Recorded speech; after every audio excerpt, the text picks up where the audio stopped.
p.m. on January 21st, 2026, and we are opening the Mendon Select Board hearing. All members are currently present, and we are recording.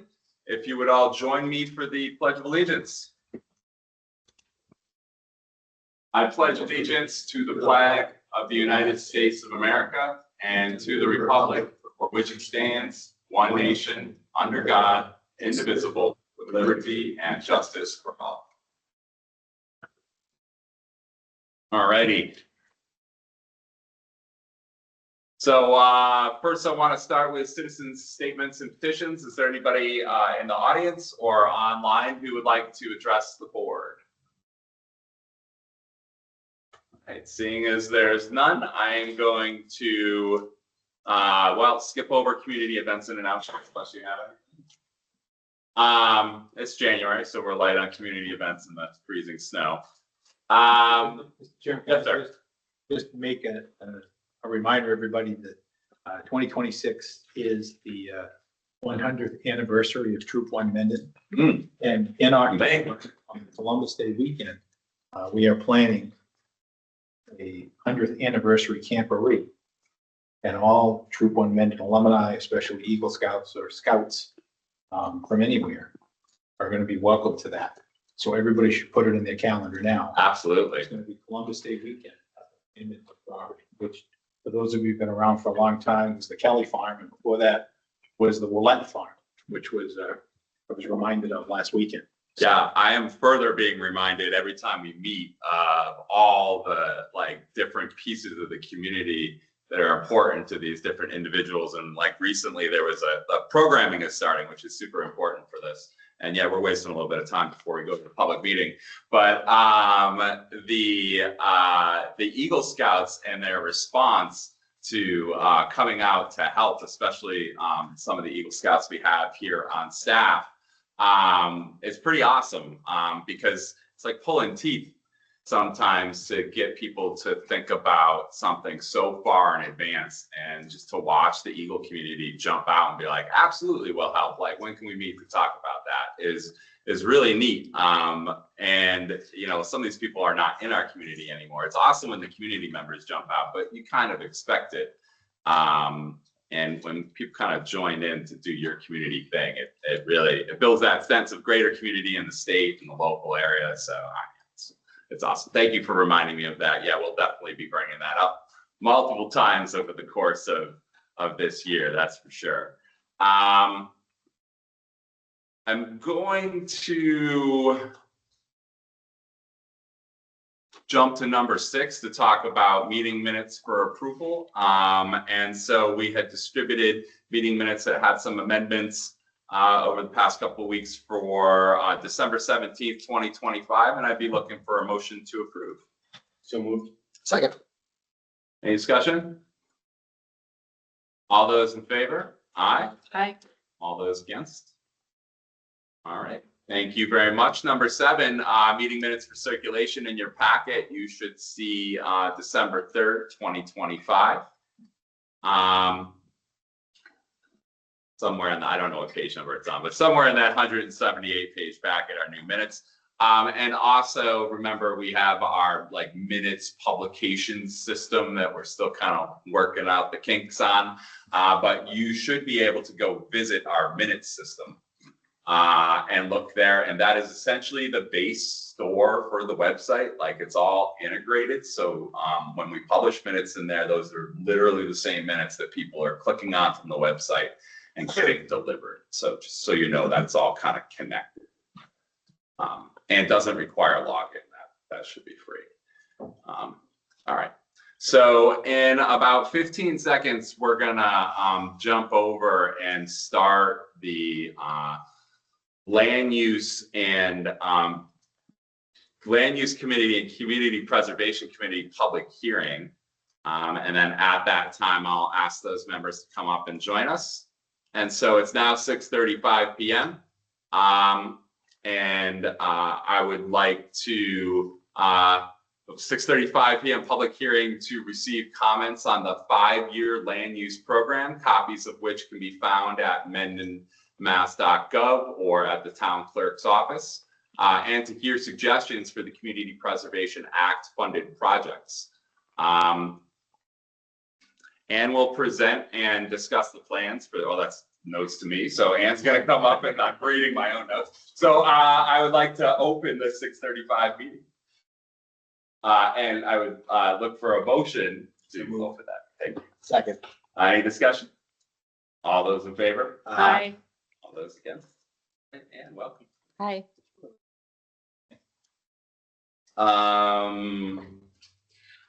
Let me share. Sorry, Teams just crashed on me. Yeah, Katie, is there like a waiting room or something? I've got a text, there's a couple people waiting to get in. Waiting. I was playing with it, but I didn't think I turned anything on. If you go into people, they should be.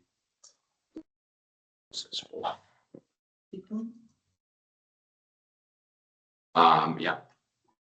The second one on the top.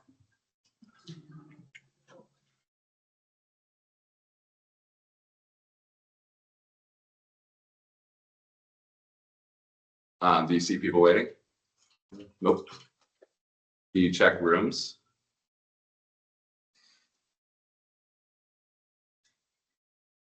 I didn't see any pop-ups. Oh.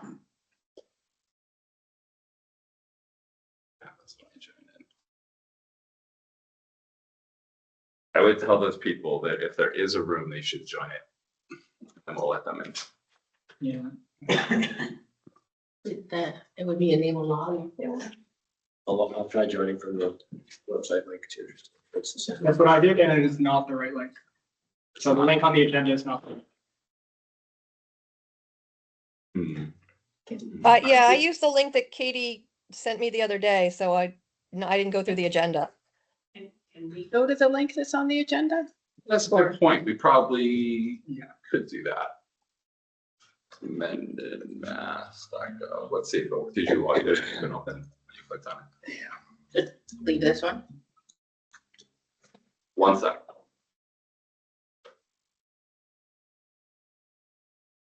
Okay.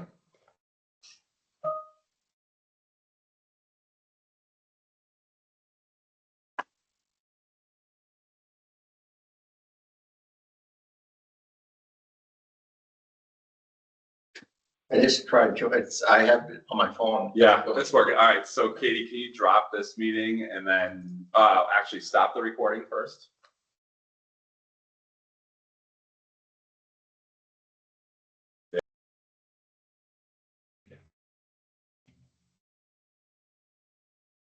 And then go into the audio settings and change the microphone.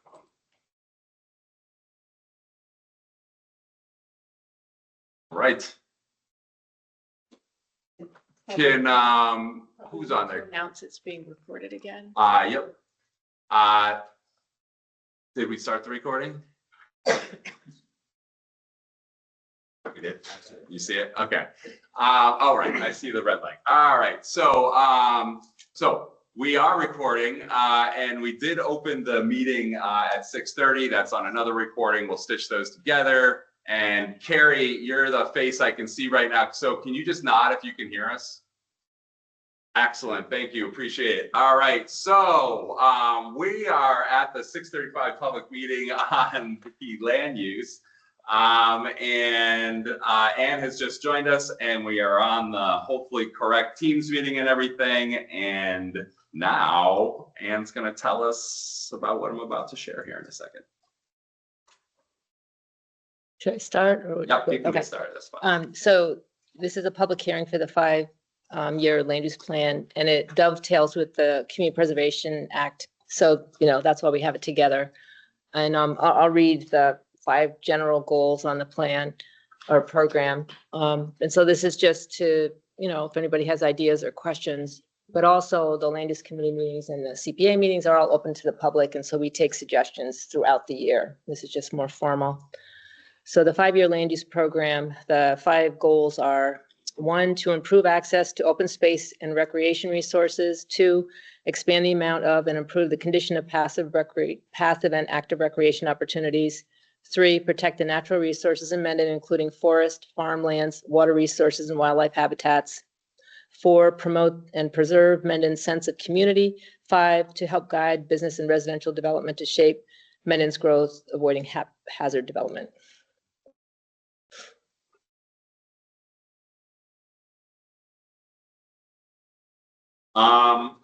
And we apply this when we are making decisions in land use, or is it being used in other parts of the town? Yeah, it's used in land use and also community preservation act programs when people are asking for funding. And all of this also dovetails with the Mendon Open Space and Recreation Plan, the Mendon Master Plan, and the Mendon Housing Production Plan. If you already said this time, so this is a 5-year land use program. So this has already been presented to the public.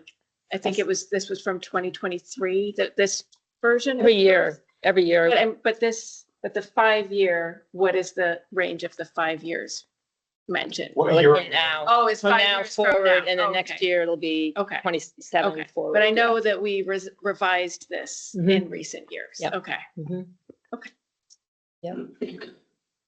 I mean, the only thing that people need to be aware of is that if the program is going to use CPA funds, they have to time it with a town meeting, because all funds for the CPA program are voted on at a town meeting, for approval. Is there a process for requesting CPA assistance? We should explain. Yeah, if someone has a project, they first should probably come to the Community Preservation Committee just so that we can make sure that it's eligible. And then there's an application they can fill out. And we accept them on a rolling basis, because you don't know, like when someone's gonna sell land or tear down a historic home. And so, we accept them year round and then make decisions. And most of the projects, I'd say like the vast majority of projects come with some kind of grant funding, or it's a joint project. So it's not all Mendon funds that are put into the programs. Is the application available on the town website yet? I know we Dan? Took the words Yeah, right yes. out of my mouth. And I mean, I sit on the committee, so I know we're starting to look for anybody who's interested for the ATM coming up in May. Yes. If anybody has any projects, think about getting in front of the CPC before Mhm. maybe the next 1 or 2 meetings, I'd say. Yes. Do you meet on demand, or you're every month? Every month, first Tuesday, usually. Sometimes it changes, but And then as needed, yes, then as needed, right? Right. All right, are there any questions from the board before I open it up for the public comment? All right, so, sorry, I forget parliamentary procedure. Do I close it before I take public comment? Yes, all right. You take public comment, I thought you were gonna say, but you take public comment while the public hearing is open, There you go. and close the public hearing, and then take All right. a vote. This is why we hired this man. All right, so if there's anybody in the audience who would like to, or online, who would like to speak in the context of the 5-year land use program, I'd be happy to hear you. Just raise your hand if you're online, or if you're make yourself known if you're here in person. All right. Oh, there we go, sir. Mr. Sefley, come on up. I'm Phil Sipley, 7 Nelson Court, Mendon, Mass. Just a quick question. I may not reflect this plan correctly, but affordable housing is such a critical issue within the town. I think every one of our plans, our mission statements should reflect maybe that specifically. Can I address? Please.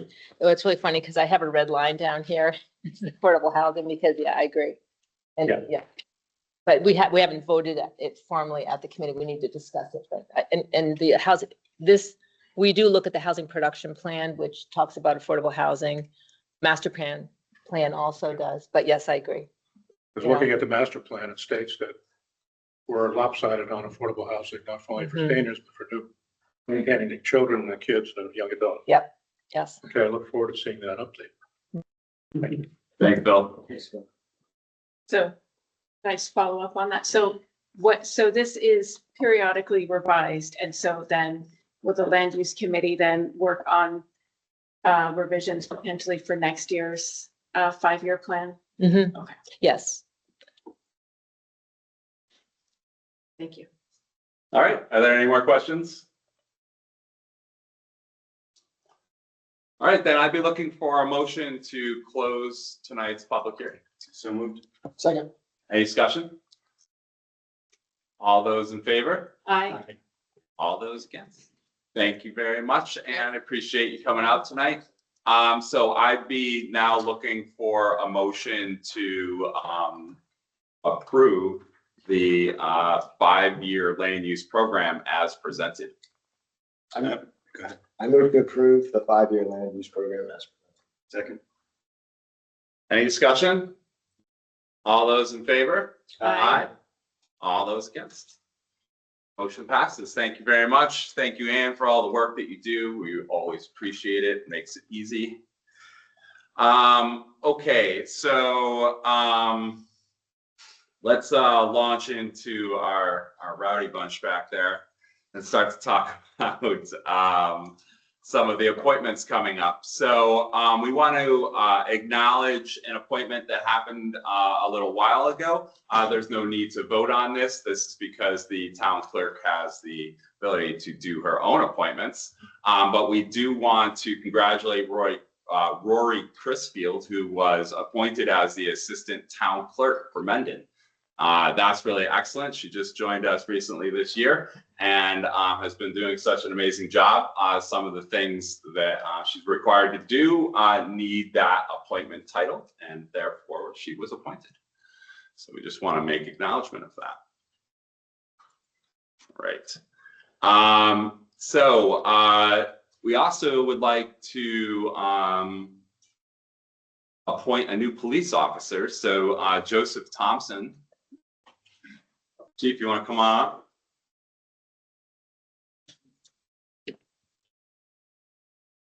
What's happening? And Harrison, you can come up too. So Chief, you want to tell us a little bit about these gentlemen? Sure. Good evening.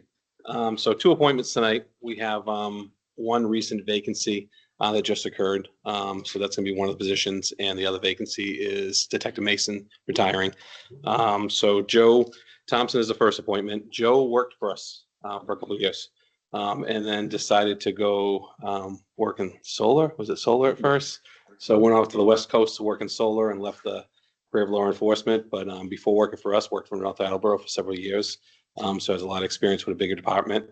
Was an asset here. Was very sad to see him go when he left. Tried to convince him to stay, but he had his mind set on being green. So he's back here now, and he actually had sent me a resume and everything when we hired our last hire. But unfortunately, I had filled that position, and he was in the wings. So we were actually going to appoint him part-time. And when we had the resignation last week, I said, hey, would you like to be full-time, since he had already gone through the process? And he thought about it for about an hour or two and called me up and said yes. And I was glad to have him come back. So we won't miss a beat with the resignation. The person who left is going to a neighboring town that pays fully for education. So they want to get a degree. So they're going to go there and have the degree paid for. And it's fine. Great employee. He said it was a tough decision to leave. But I said, whatever's best for your family, we'll support you. Always welcome to come back after the Exactly. You can come back too when you finish your degree. So I'd ask for the first appointment to be Joe. And go with that. And if you have any questions or want to know anything. Does the board have any discussion? Joe, are you a local? Local? Are you in Mendon, or are you nearby? No, Mansfield right now. Mansfield, okay. All right, well, we're always happy to welcome back, and it's okay. You got to go out and try the West Coast. That's fine. We're happy that you came back to the East Coast. So I'd be looking for a motion to appoint. Mr. Chairman, I make a motion to appoint Joseph Thompson to the position of full-time police officer for the Mendon Police Department to start at step 4 with a pay rate of $1448.75 per week with a start date of January 21st, 2026. Second. Any discussion? All those in favor? Aye. All those against? Welcome, Joe, to the Mendon Police Department. Thank you so much. Again, deja vu. Yeah. All right, and then Harrison. So then we have Harrison. So Harrison has worked at the MEC, our regional dispatch, for a long time. He became very involved with this department, our cadet program. He helped out with Explorers when we had it. Any community event, you probably always see him there in his uniform. Been very dedicated. He sponsored himself through the academy. Went through our hiring process. We did background on him, psychological, everything. So he's all clear to go. Exceptional person. I mean, I just can't say enough about him. The way he helps out, the way he's been involved with this department, exactly what Mendon's looking for. We're glad to have him and present him to be appointed. We'd like him to start. I think I have him next week, which he'll graduate next week, and then from the academy and be right on the road with us. Start its FTO program and then go right on the road. So Is this appointment pending graduation or? yeah. Well, you can appoint him, and if he doesn't graduate, he can't be post certified, and then post will decertify him. So it kind We of, don't have to even include it in the. we don't have to include it because he has to be a certified police officer, so he'll get certified as soon as he graduates. Well, we appreciate you being so glowing that Chief would come up here and make all those positive comments about you. So that's pretty awesome. We'll make sure you sweat that off a little bit by saying all right. Does the board have any other comments? If not, I'd be looking for a motion. I just wonder, is it Quarteroni or Quarterone? Quateroni. Quarteroni. Appreciate you asking, because I would have messed it up. So be looking for a motion to approve Harrison Corderoni. So, Mr. Chairman, I make a motion to appoint Harrison Quarteroni to the position of full-time police officer of the Mendon Police Department at step 1 with a pay rate of $1,193.47 per week with a start date of January 26, 2026. Second. Discussion? All those in favor? Aye. All those against? Welcome to the Mendon Police Department. We appreciate you being here. Glad to be here. Yeah, all right. And for 4 days, we technically have 15 police officers, so we're up to Excellent. for 4 days. Don't say that too loud. Do you want to do picture? Yeah. So All right.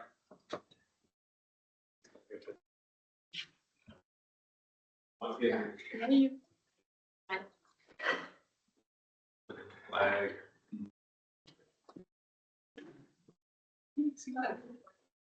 Katie, if you want to get it, do you mind doing that? Oh, yeah.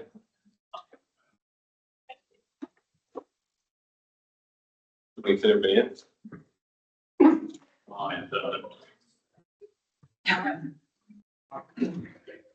I did you guys dressing nice.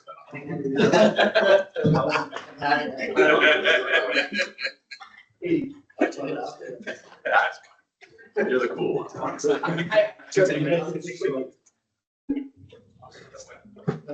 She got it. Got it. Modern cameras. This one is. Could you, Double click the power button to get it. so it's in Portugal? Oh, yeah. I don't know. I don't use the. Do it all up the way. Yeah. That'd be Facebook ready. You could take it,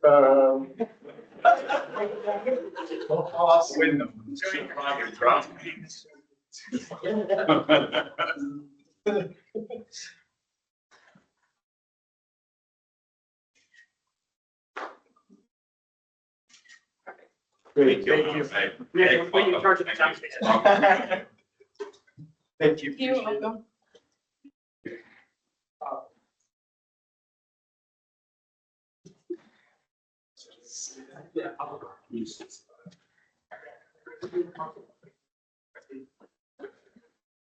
Good.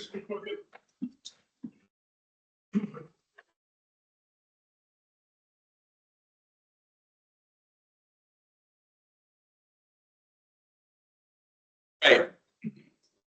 So while they're walking out, we are going to be, we'll open up our joint meeting with the Parks Commission. Do you want to come up to open the meeting and then we'll go from there?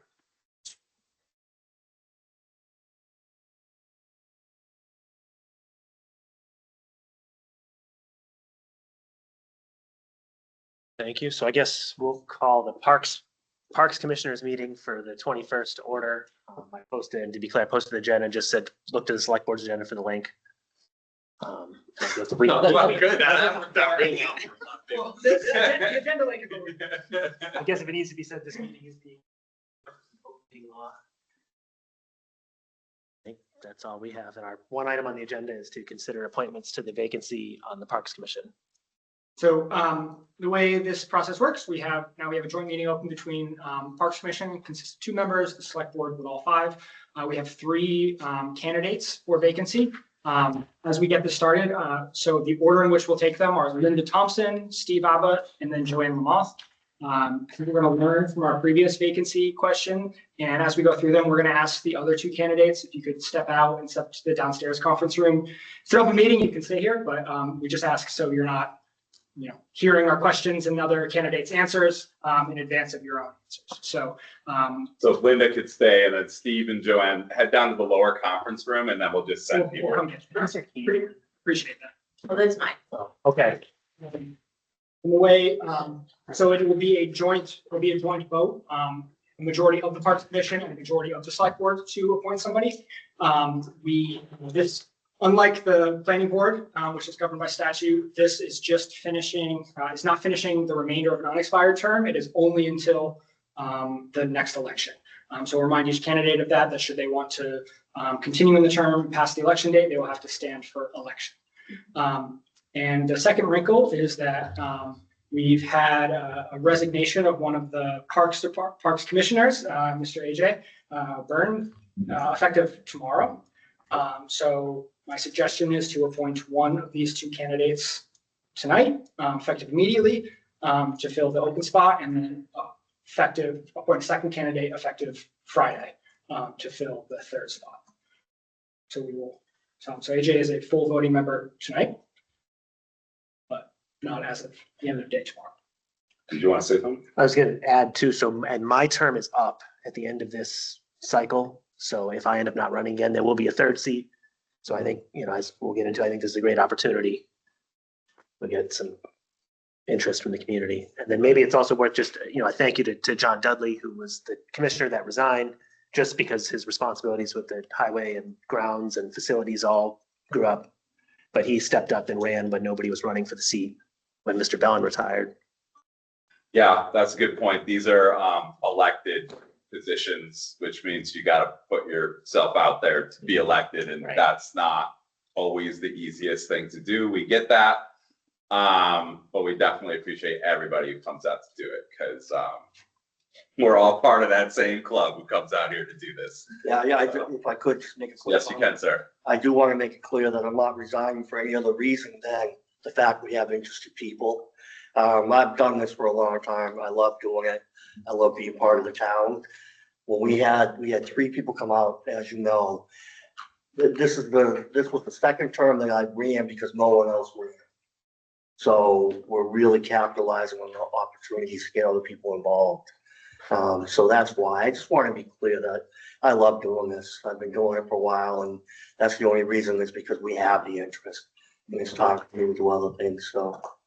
Well, we love you doing it, AJ, so we appreciate it. Mr. Chairman, just not to put too fine a point on it, but I believe it was sometime in the 1970s, my friend, when you first started to work for the town, running the beach, right? I did. So it's been. I actually ran what we call I was a lifeguard, which I was bored to death. I'll be honest with you. And then You weren't afraid to tell the kids to stop screwing around, though. Well, that's the way we ran it back then. Well, and it's why I remember that, but I remember that. And everybody went to the beach too. In those days, the beach was packed. That's why this was so important to me, because I worked right through college. I worked for the Parks Department, and then being on the Parks Department as a commissioner and stuff has been awesome. And you guys have been great, very supportive. We appreciate all you've done to help us achieve our goals. So likewise, I think you can look around and be really proud of what's happened the last couple of years. I am. I was talking to Danielle, my wife, about it, and I'm very proud of what we've achieved. When I came in, Veterans Park was a pile of dirt. You know, we have that field, and the beach was huge.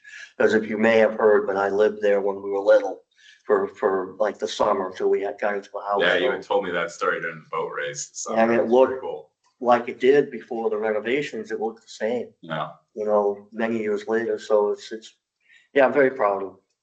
Again, I absolutely love this town. So I'm sure I'm not done, but done with the Boston. All right. All right. Well, then, I guess, so we don't intimidate our candidates, you guys can we'll sit back in the audience, we'll interview the candidates, from the select board's perspective, and then we'll bring you guys back up, close that meeting and then do the appointment, or leave their meeting open and do the appointment? Do the appointment. Okay. Because they have to vote. Oh, right. So we'll do that all, and then we'll close your meeting, and then we'll move on. Okay. Yeah, Sound good? we have met with all three candidates previously, so I think now this is your opportunity to hear what they have to say. We appreciate it. All right, so our first person then is Linda Thompson. Hi, Linda. Why don't you come on up? Please.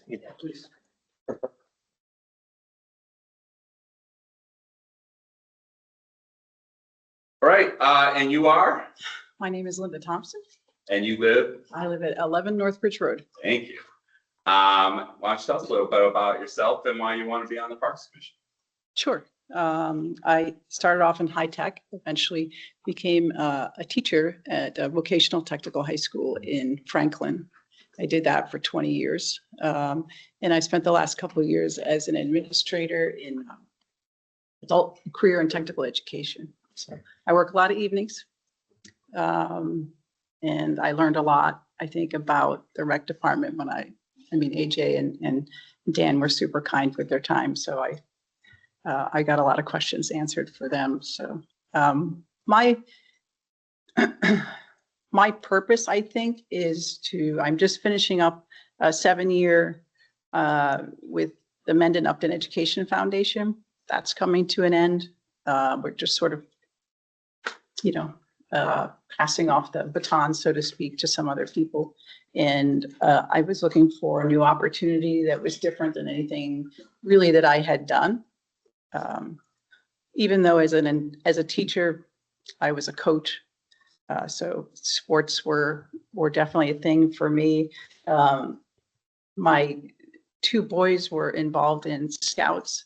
At that point, we lived in Upton, sorry. But my oldest did do his Eagle Scout project for the Mendon Police Department. So he felt after living here for this long, he should do his project in Mendon. So that's what he did.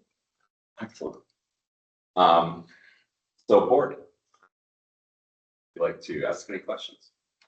I have a quick question. You said that you had a lot of questions for Dan and AJ, and they were able to answer them. Do you remember any of those questions? Like, what was the nature of those questions? So the nature of the questions were, I think, revolved around how were we gonna, I said we, just like that. What was the intent in growing programs? We talked a little bit about, pickleball versus tennis, and what were the things that I was seeing in enrollment in my job. And pickleball came up again. It turns out the hot thing this term for us is mahjong. Pickleball is now in second. So I don't know what happened, but Injuries with mahjong. fewer injuries. So I mean, I could be. We were talking a lot, AJ, about vocational education, and I could be teaching people about how to get their electrical certification for code hours, and then the next day I'm working with a culinary program. So it's just a completely different, every day is different. And my questions were really more geared towards how different is this? Is this going to be all about sports? In which case that would be fine. That would be great too. I'm a huge sports fan. But I thought, I think this is a commission that involves people of all ages, right? And interests, and that's really where I think my interest lies in what do we have for as many people as we can? What is everybody looking for? What do they need? And what can we provide them? Thank you. Of course. It was a big part of the question that we asked all three candidates or folks was around that, what are your thoughts on expansion and what can we offer? As you know, we have a very vibrant, the camp, that program is huge. And then we kind of, we have the off season, so to speak, and what we've talked a lot about, and we talked with the three, what do you think you can bring to that off season? That, pickleball has been kind of, that's almost an easy discussion around that. It's just popular, all that. But, what can we do during the off season? So that's what you're referring to based on your experience and the things that we spoke about. We talked a lot about sharing space, which is one of the more challenging parts of my job. And I would imagine in this role, it's challenging too, where people have to share space because it's public space. And everybody's sort of trying to come to an agreement as to how we're all trying to just get along and do our thing. And that works out sometimes, and sometimes it doesn't. All right. Mike or Mike? Just want to say that twice. So you made this comment, it's not just sports. And then AJ, you talked about what are your ideas on expanding? So I'm kind of curious, what were your ideas on off-season expansion for programming? Pickleball indoors was one of our off-season options. It was a big event for us. We had a huge enrollment on chunky blanket making, which was an off-season event for us. And I didn't anticipate that it was going to fill, and we had a waiting list. We had a person come in and teach charcuterie just before the holidays. That was a first-time class for us. And that was full as well. I have to say that definitely the Mahjong takes the win for the winter time, without a doubt. Thank you. Yeah, go ahead. I have another question. So some of these activities, they seem to mesh with activities offered by other town departments and organizations. So the library has a lot of events, and the senior center has a lot of events as well, including Mahjong. And I'm wondering if you can see like a possibility for coordinating with these other town departments. So for Parks Department to work with the other departments to develop programming. Absolutely. I mean, collaboration is the key. We want to get to as many people as possible. One of the things I do at my job is not everything is in our school. We work on offsite partnerships. There are definitely people that are already experts in their field, so to speak. So it's nice that we can get to go someplace else, and that group goes offsite and they have a class. Sometimes it's a one-off class. Sometimes they'll do it for 10 weeks. We're just starting something now in cybersecurity. So that'll be a 10-week class because we have access to some pretty nice computer labs at night. So that's something that we're trying to take advantage of. For us for my role, I have to make sure that all the rooms are going to be available when they're available. So the master calendar, the master library, where everything is coordinated is really key, because it's really easy to mess that up. So it's something you have to be very vigilant about, and very careful. Everybody's sensitive about their spaces, so you got to be cognizant of that.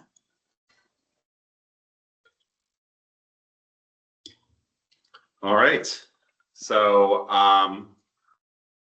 what I'm going to ask you to do is send who's up next? Steve, thank you. And Steve. Can you send Steve back up? And then like, we'll bring all three of you back up at the end. Okay. All right, so we appreciate you letting us know.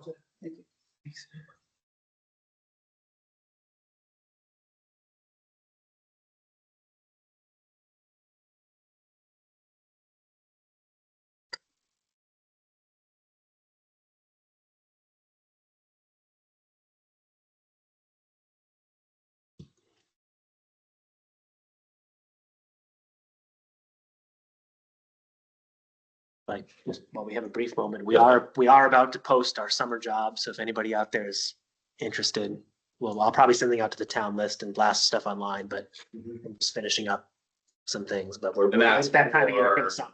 Landscaping, That would be for lifeguarding. lifeguards, the rec program and the concession stand. The landscaping is now the grounds crew that falls under the highway department. That's a good point. And that'll get done separately, but John's taking care of that. John's gonna do the seasonal hiring. Yeah. Yeah, that's been great. I brought on Mike. It's been great to work with him, and just in this short time, we've made a ton of progress. All right, and you are? I am Stephen Ovitt from 7 Massasoit Way. Thank you for joining us. So just for transparency's sake, Steve and I are friends outside of select board work. So just want to share that with everybody. For transparency's sake, I've also known Steve a long time. Our oldest children were in kindergarten. Yep. Yeah. Hence the small town. So Steve, why don't you tell us why you would like to be on the Parks Commission? Sure. So I am a recent empty nester. My daughter is at Florida State. My son's at RPI. And so I have some free time. And I thought I'd use this free time to, get more involved in the community. And one thing that interests me is, parks and recreation. I recently started using the pickleball courts at Memorial Park. I know Dan because my kids both work for him at one point or another. And I thought it would be a good way to give back and use up some of my free time to do something good. I'm a serial volunteer is what I told Dan when I interviewed with him. I don't say no. So you've been both a participant and a parent of.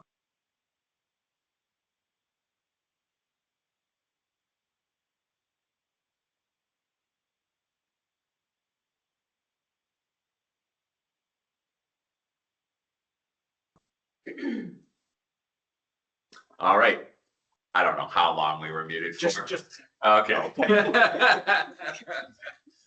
So I'll just restate what I was just saying, which was that, so you have experience as a parent, as a coach, and now as an organizer doing pickleball. So you've got all these sort of different perspectives that you're saying that you want to bring. Yeah, so I've been working with another local resident, Chris Hadfield, who runs a nonprofit for local sports and for both kids and adults. And I'm currently doing the pickleball program for him. I just signed up with him for another to organize it for another session. And I'm having a lot of fun doing it. I'm meeting new people, meeting members of Upton as well as Mendon, and I just enjoy it. Board. Questions? Elena's question was, what questions did the board ask you that? Yeah, actually, I was, in that case, it was, what questions did you ask the Parks Commissioners about?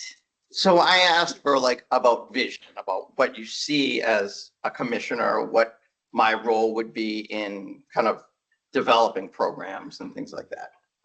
And I was happy to give my input of I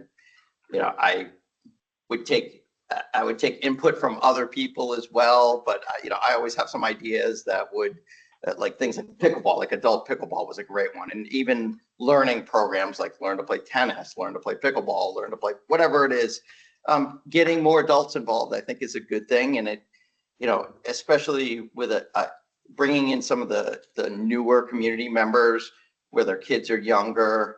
And one of the things I'm discovering as I'm still a member of the board of the Warriors Club at Nipmuc, which is the sports booster club. And I don't have a horse in the race, so to speak, anymore, but we don't have enough volunteers. And I think this is a route that could feed volunteers to other parts of the community as well. Well, he just answered the question that I asked the previous candidates. Oh, you're welcome. Good job. I didn't hear it. I promise you. I didn't hear it. I had the other question for another candidate was, can you envision, so there is programming that happens at the library and there's programming that happens at the senior center and programming that happens at the Parks Department. Can you imagine collaborations among those? Absolutely. I think that would be great. I remember a program at Clough, I think it was, where the students would reach out to the community center and talk with them and just meet the elders of the community. It would be awesome to see these programs come together. And, it's not going to be all the time, but an event here, twice a year event where people come together like that. And like using the Scouts 100th anniversary as an example, like that's a great community event that could bring people outside of scouting just to see what a good program that was and is, and how they're, they may have younger kids that are going to benefit from that down the road. You're welcome. Mike or Brendan? Well said. I will just make one other note. We made at the top of the last questionnaire that AJ is resigning effective tomorrow. So we anticipate making 2 appointments tonight. Okay. And then anyone who's appointed, and anyone else who would like to pull papers, these positions are just through until the election. And then if you're interested in running, you would pull papers and be a candidate for election. Oh, okay. Not a problem. And that hasn't started yet, right? February, I think. Yeah, February 2nd, I think, whatever that Monday is. So the town clerk will send. I am up for election this year, so I should know that. That's actually a good point. So if you are appointed, would you plan on running? I would definitely plan on running. Well, all right. Well, that was quick. Mainly because you anticipated all the questions and talked through it. So we appreciate your time. If you could go down and send up Joanne, and Absolutely. then we will bring all of you up at the very end. Okay. Thank you.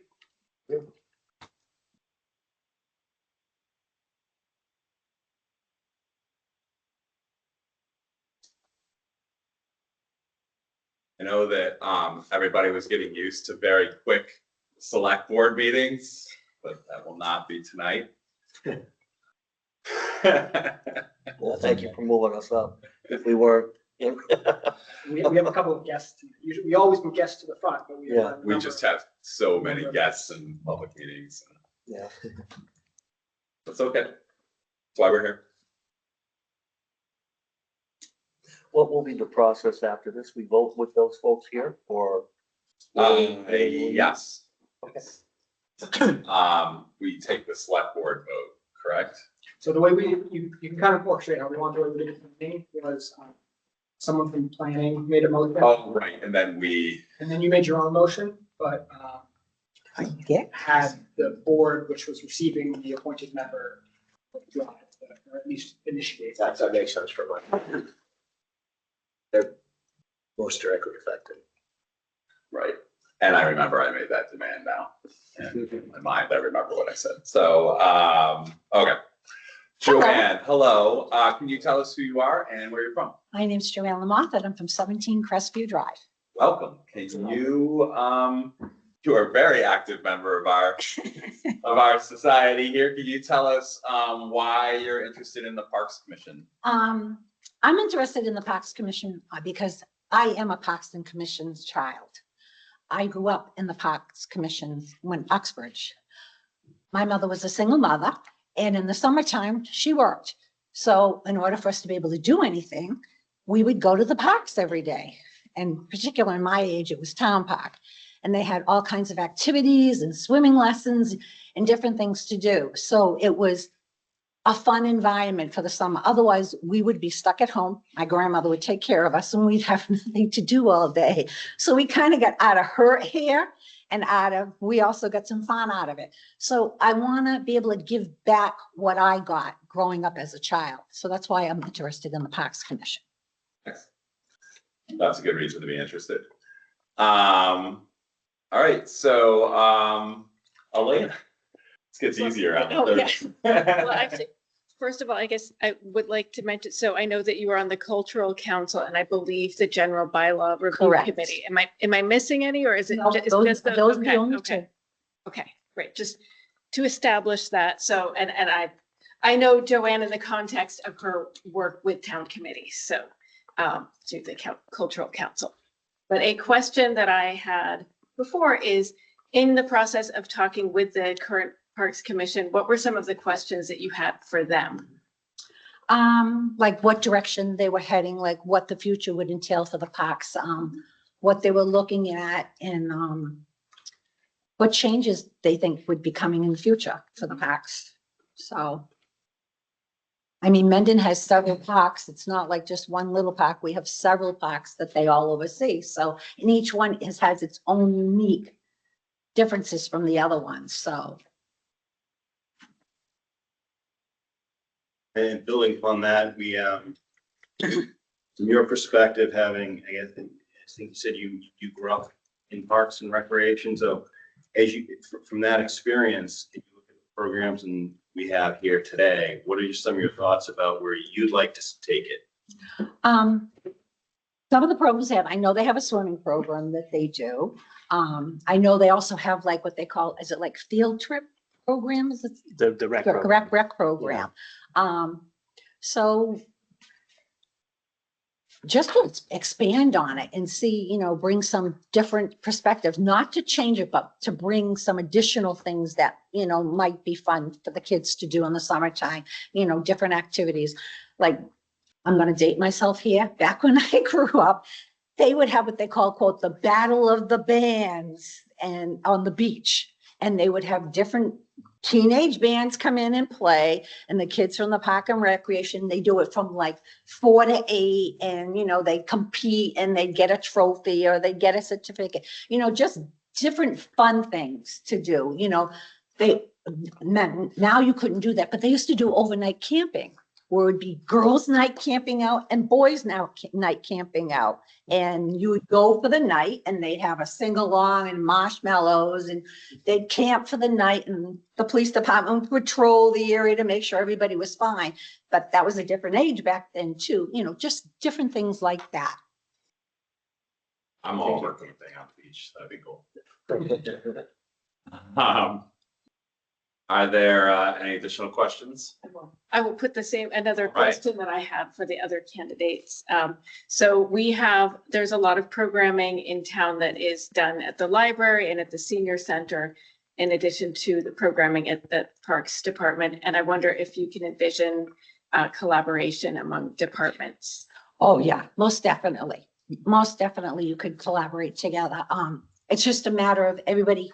It takes time to do that, and you've got to get everybody on board, but it's a great way to collaborate, and it's a great way that the parks could promote, oh, the library is having a juggler today, you know, and they could promote it on their website and, you know, through their newsletter and everything. But most definitely you could collaborate, and it'd be so much easier too, to be able to get different programs. So that way that you're not repeating yourself. You could get a variety of programs together. But oh yes, most definitely. Thank you. That means that last question, collaboration, just wondering if there's something we can do to try to encourage this collaboration. I mean, you're an elected committee, so you are, the library has, you know, their trustees, but some of the operations where we can kind of break down some of these silos, you know, anything we can do to kind of try to have that discussion or open that up, that'd be great. Yeah, I think the carrot is a line item within budget under the select board's control that then says, have the elected Parks Commission and elected library trustees to collaborate on a program. Here is funding from general fund. That's something that's your operations to be able to do. In the senior center, I mean, when I hear some of the programming, there's a lot of potential redundancy, or there's a lot of potential collaboration that would be Bang for the buck. Sorry for that digression. No, it's, Bring it back. it should be easier to get assistance inside the org. Like that's definitely something that should happen. All right, so here's the really uncomfortable, weird part, but I'm just calling it out. It is every time, and I want to address it every time. That's fine. That's how this goes. We can only appoint 2 of the 3 of you tonight. However, there are conditions coming up later in the year that might make it so that we need another person. So just keep all of that in mind. Dan mentioned it at the beginning, he hasn't made his decision yet. Right, 2 of you weren't here, so yeah, Dan has indicated his term is up, and it's not yet decided if he runs for another term or not. So tonight will be appointing 2 folks, one effective today, one effective Friday. And then should you be interested in staying on the committee, you would have to pull papers and run in May. And then there's the possibility that there's a 3rd seat that's open as well. I think the big picture is that he's up for reelection. So they could pull papers. Right, yeah, so there will be 3 open positions. So we'll have 3, Very important. 1, 2, and 3, 1 year position, 2 years and 3 years. Yeah. Are all 3 of them going to be? So I asked Ellen about this. It will be 3 separate elections, so we'll have to coordinate who pulls paper for what, if not a runoff, like it has been for other things. Right, but my question Yeah, is, it'll be a 1 year, 2 year. right 3 now year. it's staggered. Yeah, and it will remain that way. So one of them will be a 1 year position, Yeah. one of them will be 2 So years. you have John, We're going to appoint 2 of them. Oh. Is one of them going to be a 1 year, one of them? It's all two elections. They both They both end. They So both both end ends at and the- then the 3 terms that will be up. You're correct. So Dan's term is up now. So Dan, to run for, whoever runs for that seat, Dan or someone else, would be a 3-year term. And then the vacant seat, previously John Dudley's seat, is up in 2027. So that would be someone would run for that seat to be up through 2027. And then the term, AJ's term is up in 2028. So someone would run for that. So there would be a 1, 2, and 3-year seat. So there's going to be 3 seats, 3 separate elections, and you can decide if you want to pull papers for a 1 year term, a 2 year term, or a 3 year term, or if you want to, more than one of you want to run for. Yeah, I have to defer to the town clerk on that piecework, which. She'll let you choose, and if you choose, 2 people choose to go for the 3, that'll You can be pull what it papers is. for more than one position. Yeah, Right. I think. And it just should be on accept the whichever ballot. one you wish. Just remember, if you pull 2 sets of papers, it's 50 signatures, et cetera, et cetera. So, all right, back to the action here we have at hand. So, Parks Commission, we'd be looking for you to propose your 2 candidates, and then the select board would look to support you on that. and we'll do the first candidate that would start today. That's okay, and the second candidate that would start on Friday. That's fine. That sounds good? That's okay. Don't need more.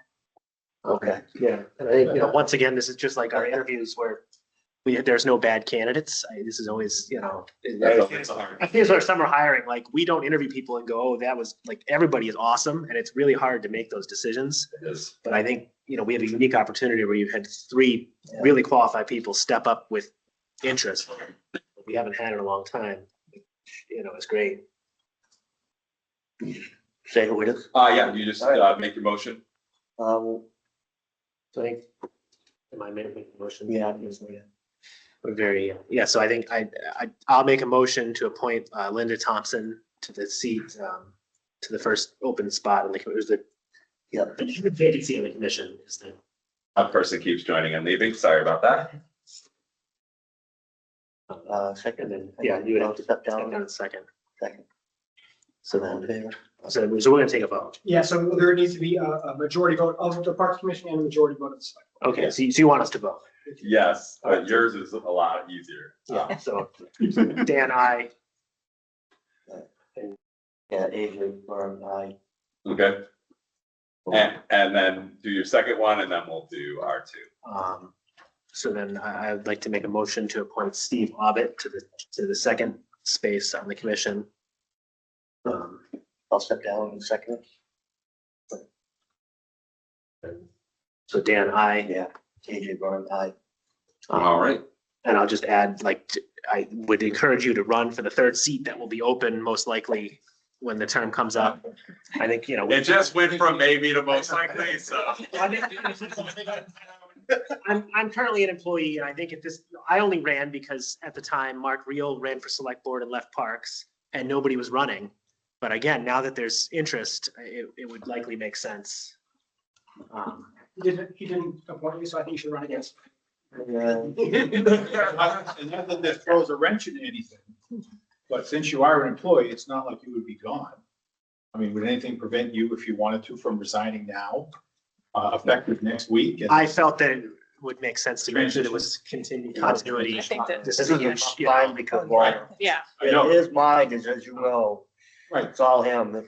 I'm just here just helping out. It's just. Yeah, we got a few months to do the transition for you guys to figure out what that looks like. And then you've got spring and summer, which are like most important times for the Yeah. commission. So yeah, I mean, we don't want to just explode it and walk A away. lot going on right now. Yeah, so let's make sure that all happens smoothly.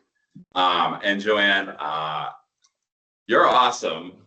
The people don't know, and so we'll just say it again. Elena mentioned it. You do a lot of contribution, cultural council and bylaw review, where we interact a lot, are very important committees, and you spend a lot of time on them. And you asking to spend more time with us is very generous of you. So we appreciate that. We'll be looking forward to seeing you on the ticket in May. I will be there as well, collecting my signatures. So She's also for the Lions Club in town, so she's.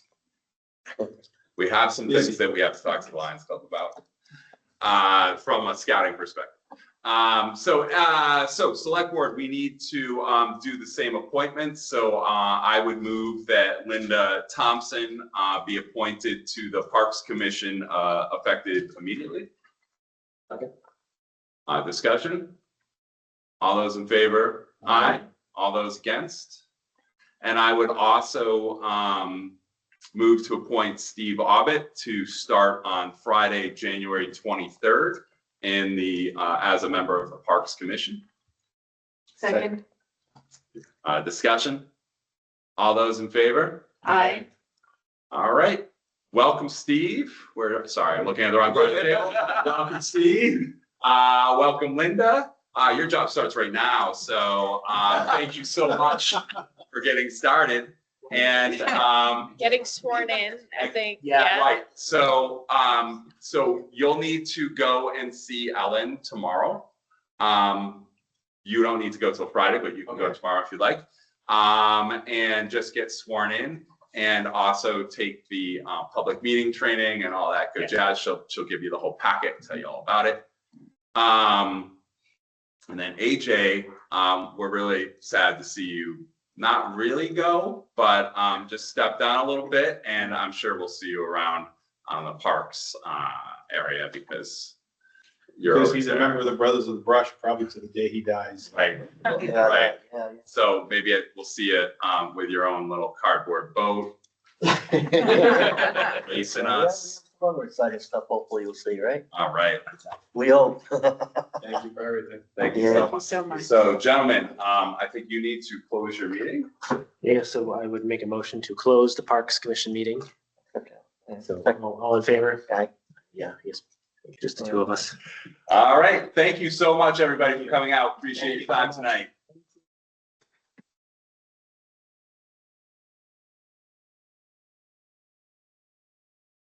All right, number 8, hyper-local news site in Mendon. So we're about to hear a presentation about hyper-local news. Is that a person here? It'll be like 5 minutes if even, so. All right, come on up. You let us know who you are. Yeah, Where you're from. I'm Sharon Luttrell, 5 Chapin Court. Martin Charles, 5 Chapin Court. We're married. It's okay. That's not a question. Yeah, we're gonna make it, yeah. So, yeah, we wanted to just make you all aware, Elena's aware. We've been working with a few people in town because we feel like there's really a need for a local news coverage. I'll just give you a little bit of background. We both come from local news. We used to work in newspapers. I was a reporter for like 12 years for the Middlesex News, former Middlesex News, and Marty was as well. And he was also a reporter for the Worcester Telegram. So we kind of, have it in our blood. We've lived in town since 1991, raised our 2 kids here, and we've been watching the local news kind of decline, not just locally, but around the nation. And we know that it's really essential to have a local news presence for community involvement, for just a well-functioning, self-governing town to have information. So anyway, so we've got together with some people and we created a website. This is a mock-up of it. This is what more or less what our front page will look like. And yeah, so we just wanted to let everybody know what we're doing, introduce ourselves, and yeah, we're hoping, we chose the name Mendon Commons because it kind of reflects the idea that this will be a place where people can go and get information. Yeah, that's about it.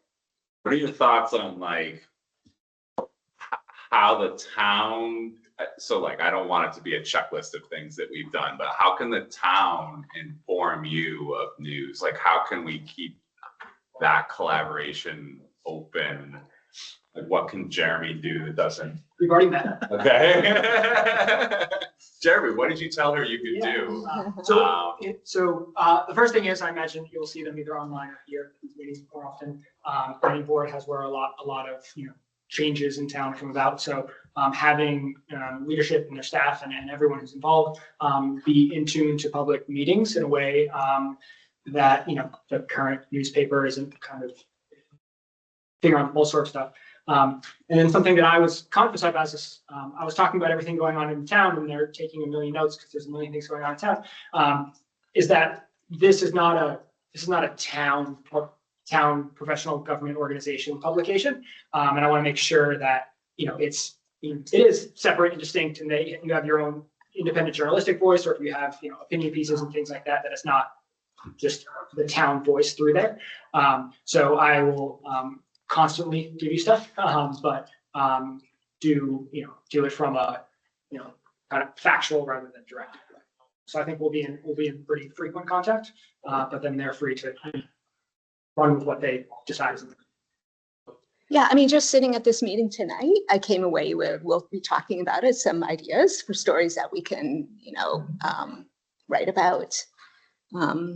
Yeah. Yeah, I mean, we'll look at agendas and see what's coming up, try to stay ahead of things, developments that are coming up in town, rather than have Jeremy or others feed us stuff. We'll be proactive, looking for obviously town government, but a lot of non-government stuff, feature stories on interesting people or students, new businesses in town.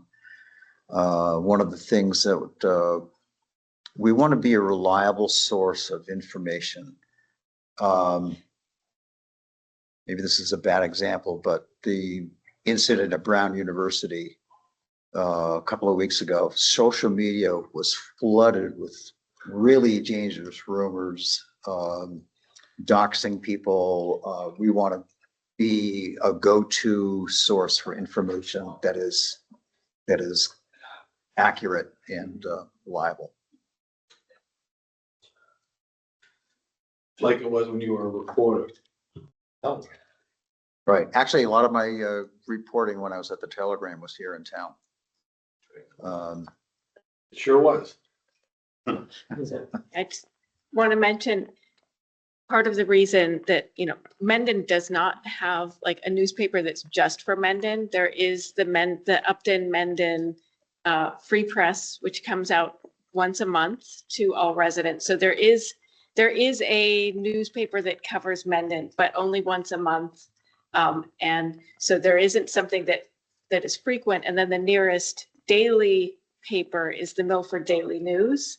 So, which does sometimes include Mendon stories, but it is, it's the Milford Daily News. So it's, Mendon does not currently have like a local news site that is dedicated to Mendon, that is up to date. So that, I mean, the Free Press does serve the community, but this would fill a different, like there's a different space for something that is more frequently updated. And I think, can you say a bit about like the frequency of the updates? Yeah, we will report on the news as it happens as we can, because this is an all volunteer Oh, that's good to point out. endeavor. Yeah. Nobody gets paid. We don't take advertising. We're not going to take advertising. We really are just doing it because we see a need. But that is our sole motivation, is to fill a need. And we're like local news geeks. We think it's super important Well, you plan on like, we're talking about real, like a newszine here, like there'll be articles and it won't just be, it's not gonna, we're not talking about like copy paste from Facebook or whatever. No, absolutely, no. Journalism. Yeah, but again, the frequency will be, so it may not be immediate, but maybe a few days later that we get something in. Yeah. One of my suggestions would be for you to maybe show up at the town meeting and maybe have some space outside of Misco there you can launch to the people. As Oh, that's a great idea. Yeah.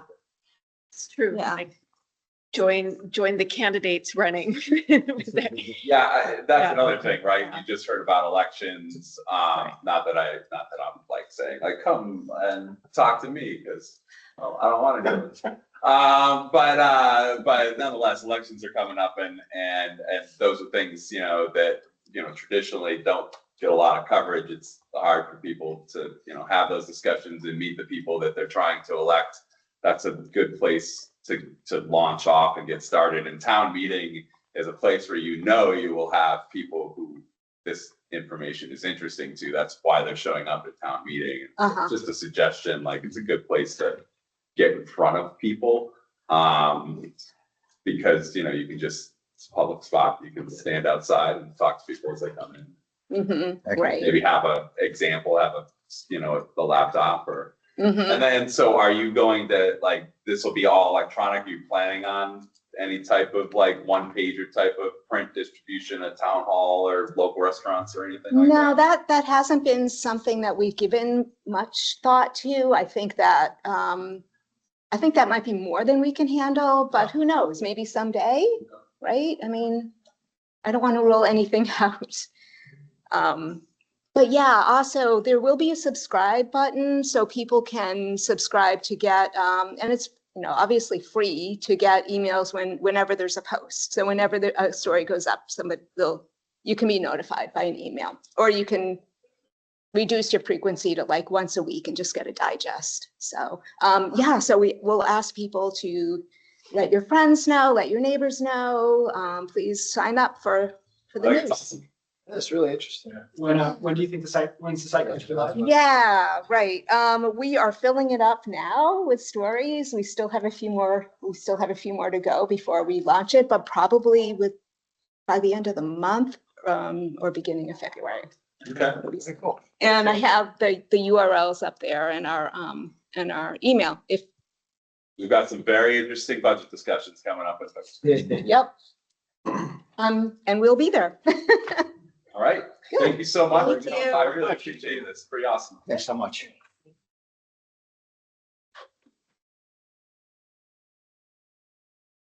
All right. The Adventure Cycling Association. Carrie, you've been waiting for a long time. We appreciate you being patient. Why don't you let us know what you're going to talk to us about here? Yeah, well, thanks for putting me on the agenda. Thanks to Katie for all her help in making all this work. Given the late hour and the amount of time you spent, I'll try to make this as quick as possible. I do have a presentation, but I think it's maybe I'll just give you the elevator pitch and then we can refer to that if questions come up. So I'm with the Adventure Cycling Association. We're a national nonprofit. Our mission is to inspire, empower, and connect people to travel by bicycle. We're working with the Massachusetts DOT, the East Coast Greenway Alliance, and Mass Bike to designate a U.S. bicycle route through eastern Massachusetts, connecting New Hampshire and Rhode Island. It would be designated U.S. Bicycle Route 1. It would essentially follow the East Coast Greenway using existing roads, streets, and trails. So this isn't a construction project. There's no cost involved. It's a mapping project. So the idea is to provide a long-distance bicycle route for people who want to travel by bicycle across the state of Massachusetts. In order to do this, each of the pavement owners, so that's trail owners, street owners, and the DOT, need to say, yeah, our piece of this, we agree this is okay for long-distance bicycle travelers. So this isn't necessarily a route for mom and dad and the kids on Sunday. It's for people who are doing multi-day, multi-week, multi-month bicycle tours. U.S. Bicycle Route 1 is already designated in Maine, New Hampshire, in bits and pieces in Massachusetts, but we want to make it contiguous. But also Maryland, Virginia, North Carolina, Georgia, and Florida. So you can ride in Florida from Key West all the way up to the Georgia, South Carolina line. We're working with South Carolina. You can ride through North Carolina, Virginia, Maryland on US Bike Route 1. And the idea is eventually to have it connect the full distance. So what we're proposing is this route through Mendon. And again, it follows the East Coast Greenway. The link on the page that Katie is showing there, that's a ride with GPS map. You can zoom in, look at any level of detail that you want. If you'll flip to the next slide, Katie. So basically, in order to do this, MassDOT needs a support letter or a support resolution from Mendon saying we support the route on the following streets and roads. And I've given Katie and Jeremy sample text that you could use for that. And if there's a suggested change, we can talk about that as well. And because you guys have to approve it, the local community has to approve it. But there are no costs, no requirements, no constraints. And if the desire in the future is to change it, that can be done. So next slide, please, Katie. And why would we do this? Well, it's already recognized as the East Coast Greenway, and this would give it added visibility. The average bicycle traveler spends $150 to $200 a day on lodging, food, stops at bike shops and souvenir stands and all the stuff that tourists do. It obviously sends a signal to the community that you're in support of active recreation. And obviously the positive health and environmental impacts, we've all seen the studies. And for smaller communities, that campground, that small motel, that convenience store, that restaurant, that bike shop, they all know when they're on a bike route. And there are many studies showing the extremely high economic impact of bicycle travel. So that's really the opportunity for Mendon to approve the route. And I think with that, any questions that you might have. And the next slide has my contact information on it. That's the question I would have. So first off, I do support the general goal of this. I think this is a very worthwhile endeavor. My question would be, what sort of research went into picking the route, and did anyone talk to, like, for instance, the highway surveyor about these particular roads over some other roads in Mendon? Well, the short answer to that question is we've been talking to MassDOT for literally a decade about doing a US bike route in Massachusetts. And when they finally said yes, they said, we'll use the East Coast Greenway as the template. So we basically are following the East Coast Greenway, which of course, if you're familiar with that, has been in place for a long time. And the East Coast Greenway gets feedback from users on a regular basis and makes improvements, identifies better routes and so on. Beyond that, we have not been in contact with local bike advocates. We have not been in contact with surveyors and that sort of thing. We're just basically using the East Coast Greenway as a well-established route. Mm-hmm. And would it follow? So if they update the Greenway, would the bike route change, or is it a snapshot in time? At this point, it's a snapshot in time, but anytime there's an improvement that MassDOT is made aware of, that we're made aware of, that the East Coast Greenway is made aware of, and we're in strong partnership with East Coast Greenway. Somebody says, hey, it ought to be, there's a new trail going in, or it ought to be moved over to a different road because a Walmart Supercenter got built, or an AI data center. And there's a lot of traffic now that there didn't used to be. Every 6 months, MassDOT can send in an application to AASHTO to change it. So we can get input on that sort of thing from all sorts of sources. And as the route is improved for all kinds of reasons, it can be changed. Kind of have to follow the route like after and before Mendon. And you can kind of see that they're skirting through those neighborhoods there to keep the bike traffic safe, as opposed to going on Providence, right? They're going through the Talbot neighborhood over to Bellingham, and Bellingham's a super common bike route. So for us, we're getting traffic past Lowell's, maybe they go down to the market on the left, maybe they pass the markets on the right. Like you get a little bit of economic traffic there. Mm-hmm. But for the most part, it's just, this is the easiest way through Mendon for bikes. So Carrie, you had said that there's no financial implication or obligation on the town. And then previously you had said, it's indicating to serious bikers that this is the bike path to go through. So is there any liability for the town in us saying this is a approved or safe bike route, and then somebody does get an injury on the route? That legal issue has been studied at great length. And in the information that I've given to Jeremy and Katie, there's a link to a U.S. Federal Transportation Research Board study on that, where they've evaluated that. And the short answer is two factors. One, bicycles are legal road users, and the other is sovereign immunity. So and this is not to say that somebody can't file a legal action as a result of what they perceive to be negligence on the part of a municipality, but that's a very stiff climb from a legal standpoint.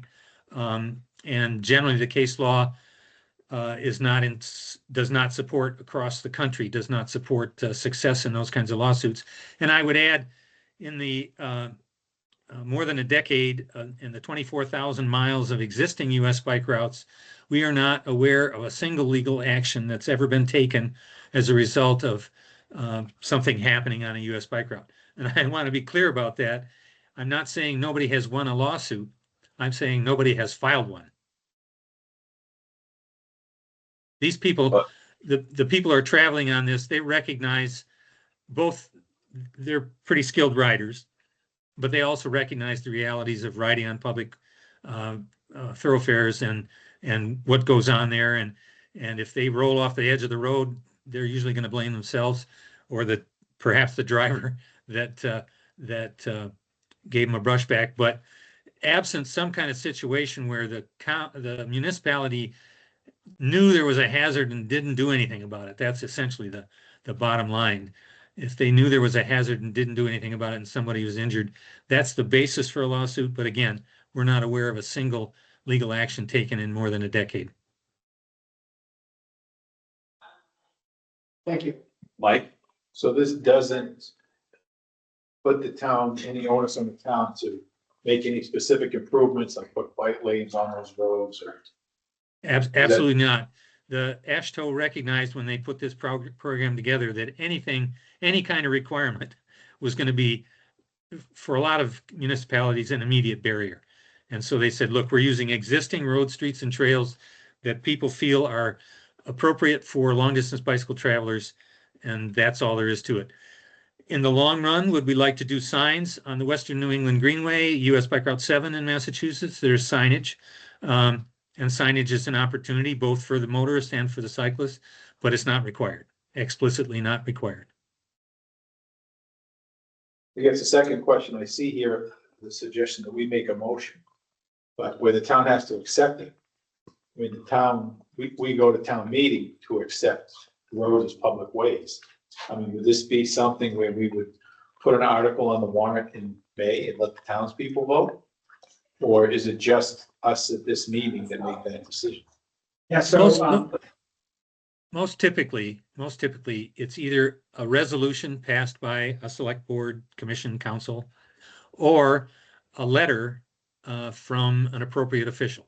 So town administrator, mayor, et cetera. In the information I've given to Jeremy and Katie, there's samples of both of those. So we've never seen this go to a public vote anyplace. Typically, the board, council, commission are the ones who pass that, or they instruct their city officials, municipal officials to send a letter. I mean, I'm in support of this, but I do think we should bounce it off town council, because although we don't need to invest money, I'd be curious about just maintenance of roadway. So if it deteriorates, we don't have to fix it, but then does that open up to further liability by not maintaining roads? Again, it's the same question. The roads are in the old real estate jargon, as is where is. And so there's no maintenance requirement, again, recognizing that would be a barrier. There's always the hope that people will look at this and say, hey, we've got people coming through town. We ought to polish this up. But that's completely up to you guys. Not, again, no requirements whatsoever. If you look at the AASHTO purpose and policy, it's explicitly outlined. Your judgment is what counts. Yeah, and my judgment's going to come from town council. So my suggestion would be that we table any vote pending. Yeah, I mean, I'm in support pending review. So it's something I think makes sense, but I just think when I hear there's no requirement, like that doesn't mean that there's no liability. So Elena. Yeah, I was also just wondering about whether there's an opportunity for public comment on this, because this seems like the sort of, we have hearings for moving a telephone pole. And so this seems like this is potentially going to increase at least bicycle traffic on certain roads. And so I just wonder if there's a way to have outreach to those neighborhoods so that they're aware of it. I agree. Yeah. We always talk about everybody gets a voice. And let me address the bicycle traffic issue, because it does come up. Let's say this added traffic, due to the fact that this is not just recognized as the East Coast Greenway, but also recognized as US Bike Route 1. Let's say it had added 2,000 riders a year.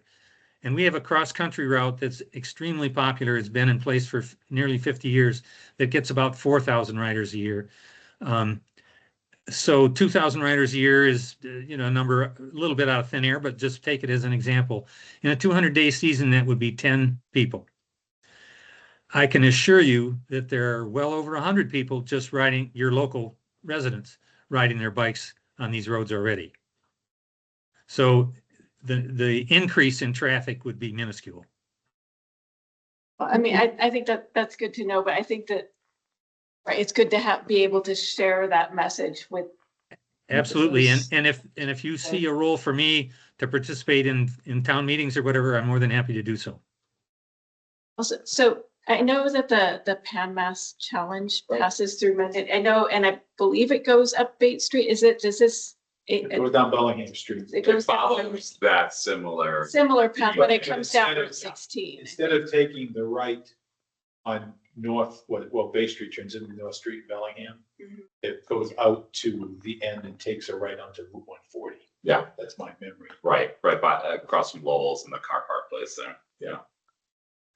All right, so let's roll back for a second. We'll just kind of summarize. So the board's overall in support of a net positive add to our community, but wants to be conscious of the need to just check in with our legal liability, regardless of past results that don't predict future results. And then also, Jeremy and us, or I, need to just talk about how we would communicate to that community, Talbot, Bates, for their input in a more public manner. And then barring that being negative, I assume it would be a positive result, then we would come back here and approve as a board, Jeremy to send this letter off to MassDOT. One thing that I'd like to hear from Highway too. Yeah, I was thinking public safety Okay. also Yeah. potentially. Yeah, highway and Yeah, law enforcement. just the stakeholders. Absolutely. And if I could offer one quick comment on the liability and consulting lawyers, having worked in places where I had to consult lawyers a lot, they're very fond of saying no to everything. So if Lawyers you get, always say to me. because that's, if you want to guarantee nobody will get hurt outside of the house, don't let them out of the house. But if there is a legal contact, I'd be more than happy to talk to them. My experience has been typically not aware of the literature on this subject. And we have quite a bit supporting the sovereign immunity, lack of liability issue. So I can share that with them. We appreciate that, Kerry. It's more of a, trust but verify and due Understood. diligence on our end. Understood. But we appreciate you coming out and sharing this with us. I know that we have to do to do the due diligence on our side, but we really do like when people come to bring us net adds to our community. I think that's a big deal. Yeah, So I think this is a potential for a really net positive thing. Well, with that. I agree. So for my takeaway, talk about public hearing for possible public input, and then input from our internal stakeholders in PD, highway, and town council. So likely not the next meeting, but maybe the one after. maybe the second February meeting. What would the date be? That would be not the 4th, but the 18th. Did you just say 18th? That's it. I would add the fire chief onto there too, because they're going to As I respond. said, I'd be happy to repeat this process then. Yep, Katie will keep you up to date and let you know if that's actually going to be the date, but we'll try to wrap this up for you by spring. I will keep in touch. Thank you, sir. You have a great night. Thanks for your time, everybody. Really appreciate it. All righty, let's just knock some stuff out real quick before we jump to the Level Street discussion. Number 11, let's open the annual town meeting warrant and set a date for the annual town meeting. So. Isn't that set by bylaw? Changed So now it's Went through. anything. So it's within the first 2 weeks in May. The town election will be, I think it's the 3rd Tuesday in May. So that's the 12th? No, the 19th. 19th. And the first 2 weeks end on the 15th. And when's the election? The The 19th. 19th. I believe that's the 19th. I should have. I didn't know we were jumping, sorry. Aha. So day of the week. Let's start there. The town clerk has suggested as a cadence the Tuesday before the election. So the electorate has in mind that the civic activities are the Tuesdays. It's Tuesday for town meeting. It's Tuesday. So the 12th. I think that Makes sense to drive.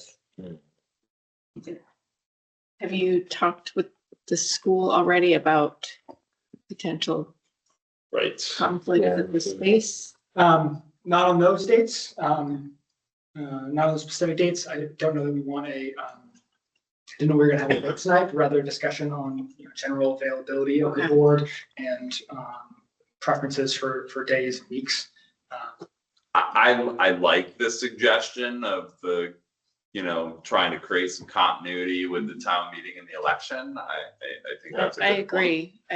The election is the 3rd Tuesday in May by bylaw. Yeah. Okay. I think that makes sense, and it seems like everyone has events on Thursdays, so I'd rather avoid that. But Tuesday works for me. And then there was a push to move it from Fridays. Right. So So let's try Tuesday. that Everybody's okay with opportunity. that? Tuesday the 12th. All right. So I will confer with the schools on that. Yeah. And then we can open the warrant and set the date officially at the next. Yeah, I think that makes sense. And if the 12th is untenable for some large swath of stakeholders, is there a second date that Wednesday the 13th? The perhaps? 13th, yeah. Might as well go to the 13th, right? That would be it. Be a day we'd meet anyway. Yeah, no, it'd be an off week, but it'd be a Wednesday, yeah. All right. I like surprising Jeremy.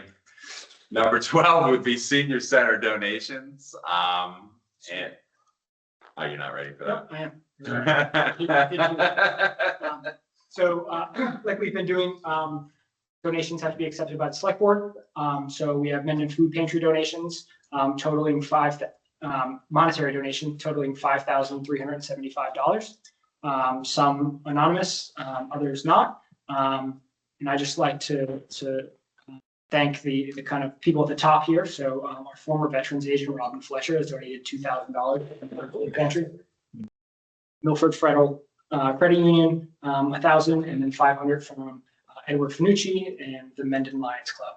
And we have some other donations here, which the COA, the Council on Aging, has been made aware of from the director in her report, and then some non-monetary donations as well. And then 3 anonymous donations to the COA gift account of $568.25. And as a reminder, that runs through our ledger. It can be used for any lawful municipal purpose. So we can't, use this for fuel assistance, gift cards or things like that. But what we can do is supplement programs. It can pay for all sorts of things, any lawful municipal use. And then they can spend this without further appropriation. So they already have the budget ready to go. So the motion would be to accept the food pantry donations in the amount of $5,375 and the gift account in the amount of $568.25. So moved. Second. Discussion? Generous community. Yeah, I'm just about to say that, like, just really generous. That's excellent for the food pantry. All right, all those in favor? Aye. All those against? All right, let's jump back to number 10, which is our Lovell Street discussion. Chief, did I knock you to sleep back there? Why don't you come up and join us in a more comfortable chair?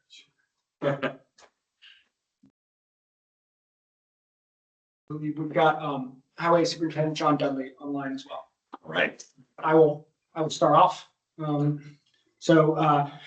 recap, the select board has issued a farmer brewery and farmer winery permit for Vanderbilt Farms and Winery at 18 Lovell Street, in addition to their existing one at 25 Lovell Street, and divorced the conversation of traffic and traffic calming, street improvements from that discussion, but committed to come back to that. So earlier this week, I met with the police chief, the fire chief, the highway superintendent, and went over kind of our options that were available, and then what was available but not feasible, or just essentially not available. So what we came up with that was the police have the ability, like we talked about in an earlier session, to lower the speed limit to 25 miles an hour on the road and to post new signage. So we're committed to that. Right now, Highway has, correct me if I'm wrong, John, but Highway has 2 portable electronic speed signs, ones that say, speed limit is this and you're going this. So when we talk about traffic calming, we've got three prongs: education, engineering, and enforcement. So that would be one of the education sides of things. We have 2 that we deploy seasonally or at the request of police or other needs that we see fit. We put one near the town beach in the summertime, but we don't have one there in February. So we would look to likely purchase another one of these at the $3,500 range to purchase a sign, and then not use it solely, and then batteries and stuff is a little bit extra. So we're probably looking in the $5,000 all in. And it wouldn't be used solely for Lovell Street, but it would be an additional tool in the highway department's arsenal around town. And then this is one that we've requested, and I think I've seen some Vanderbilts online here that we haven't spoken with them about, but some of the issue on Lovell Street is curve near Millville. that is particularly difficult to navigate. Thank you. As opposed to the other way towards Blackstone Street. So we're going to talk. There won't be I don't know that there'd be an obligation, but to direct patrons to both enter and exit the facility from the Blackstone Street side rather than the other way. Importantly, there's some stuff that we talked about and we don't think we should do. So speed's not really the main issue here. As the chief's talked about, you kind of can't go that quick on the road. In that, so it is an issue, but we don't think it's the main one. It's the topography of the road, it's the width of the road.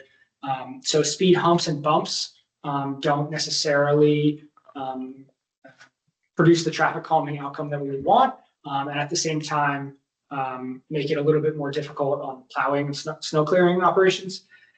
Doesn't actually make it more difficult in this situation on a public safety route. Talking with the fire chief, he said we can't drive that quick on the road. So speed humps and speed bumps wouldn't necessarily slow down a public safety response, but we don't think it adds to the traffic calming, and we think it complicates snow removal. And then full redo of the road to widen and straighten. So we've got a lot of ledge in the area, which makes it difficult. And then widening and straightening the road is financially unfeasible at the moment. It's not within the top identified needs within our pavement management study. And then this is more anecdotal than necessarily data driven, but widening and straightening the road would then produce a speed problem in ways that we don't necessarily have right now. So those are kind of the tools that we talked about. John or Chief Kersey, if you want to add anything else about what we have in our arsenal or any other consideration, any other nuance to some of these considerations. I think you summed up our conversation pretty well. Mike, you've been here forever. You rode the roads like I did. After 30 years of being in this town, unfortunately, we have more roads that are in poor condition than in good condition. It's just the nature of Mendon in general. We have small roads that were cart paths, that were horse trails that have got turned into roads. And out of all the roads we have, I wouldn't even say levels are worse. It's just one of them. One of many that we have. Like I said, if I'd have to rate the roads in town, probably 30% of the way they should be and are up to date, and the other 70% are just small town roads. And we just unfortunately have to deal with them. And as a highway department can, slowly upgrade them, but it's not going to be in our lifetime. It's going to take a long time. I do think that just like we have a crosswalk up from the post office, I do think it would be a good idea to look into some kind of a crosswalk, although I know the agreements are that the parking lot for one facility is going to be on one side of the road and the other one's going to be the other, but having talked to town council about enforcing that, or if the demand on a particular weekend creates a situation where people are parking on one side of the road versus the other, I don't think it's a bad idea. I think it's important to realize in a lot of ways it some of the mass general laws about pedestrians and how they're required to use a crosswalk within 300 feet of where they are. I think it would be conducive to put a crosswalk there. But again, I'll leave it to council and police and, to further define it. Yeah, I think that can be in the future consideration bucket in seeing how the space is used by patrons. And it's a pretty low cost solution from the town, right? Putting up two signs, say this is a crosswalk and painting a couple stripes. Even just the crosswalk on the road, even the paint, just to designate it, I think it would be helpful. But again, that's just my anecdotal, gut feeling about it. I mean, there should be some kind of a study, maybe even John knows to talk to his counterpart at DOT, that provides council advice to the highway surveyors like him to talk about it. There may even be a grant for one of the ones like the one right up the street here with the flashing lights where you push the button. And it alerts motorists when people are going to be crossing, you have something, Brendan? Yeah, so I see that a full redo of the road is not financially feasible at the moment. So short of that, is there anything that can be done, not a full redo, but something to improve the visibility on that shocked curve, that turn going up to Millville? Even if it's just brush, Even cutting if it it's back, brush removal, or something, you know, stuff like that. That's. Yep. Or a John, mirror. John, Brush will just let you see that there's ledge right there. Yeah, yeah, exactly. That's. So But the direction, actually kind of keeps them away from the ledge. and directing it onto the Blackstone side. Line of sight. Yeah. Can somebody talk, because I don't know who, somebody talk to me about why we don't line that road? There's not wide a enough. physical constraint, It's right? not wide enough. So like we You'd force can't people off put the road. lines on a road that don't meet DOT guidelines for width, right? We can do the center marker, but we can't do the sides. I don't think you do the center. We can't do the center either. Because if you divide that road in certain spots, John and I talked Then about you're this, divide calling it, it. you don't even have the room to have 2 lanes. Okay. Without them going on people's grass. So that entire Over road, ledge. we can't really do anything That's a to viable arrange road. people. It's not wide enough for 2 lanes, but we can't line it because it's not wide enough for 2 lanes. So you put a lane down the middle, they see the lane, they're gonna stay, a certain amount of feet away from it. Right now, they're pretty much, Well, I just they're want. crossing each other. As it is today, needs any. I don't think that meets any standards. John, does that mean any standards for Well, I like mean, half of our roads? well, but we're talking about It's this. gotta meet some standard. Yeah. We just recently paved it like in the last 5 years. But it was a dirt road that they put pavement on and then kept paving it. There was never any study done with that. There was never any engineering done. So It's on ledge. There was never drainage I done. just want to make sure, if there are no standards we need to abide by when we pave a road, that's fine. But if there are standards we need to abide by and we've paved a road, let's make sure we're in compliance with what we need to be in Yeah, compliance like with. highway. I agree. Yeah, just. Yeah. A little confused at what you mean by standard, Mike. does the DOT issue guidance that says for a municipality to have a public way be 2-way, it needs to be X amount of feet wide or this many inches of shoulder or anything like that? I'm sure there is. I don't know off the top of my head, but I can certainly look into it. The short answer is yes, for any new roads. Mhm. However, for something that's existed since the 1600s, Right, this road's 360 years yes, old. it's A lot of our roads. So if you're gonna pave it again, you can't make a, so I guess if you have an existing road that's grandfathered, you have options. Don't pave it and let it go to crap and let it become nothing, or get up to standard. To get this road up to standard, like a lot of the roads at Mendon, especially being on ledge without any drainage, where you'd have to blast and dig out the drainage, would be millions and millions of dollars. I just want to understand what we paved it. Mhm. So are we in compliance with things we need to be in compliance with?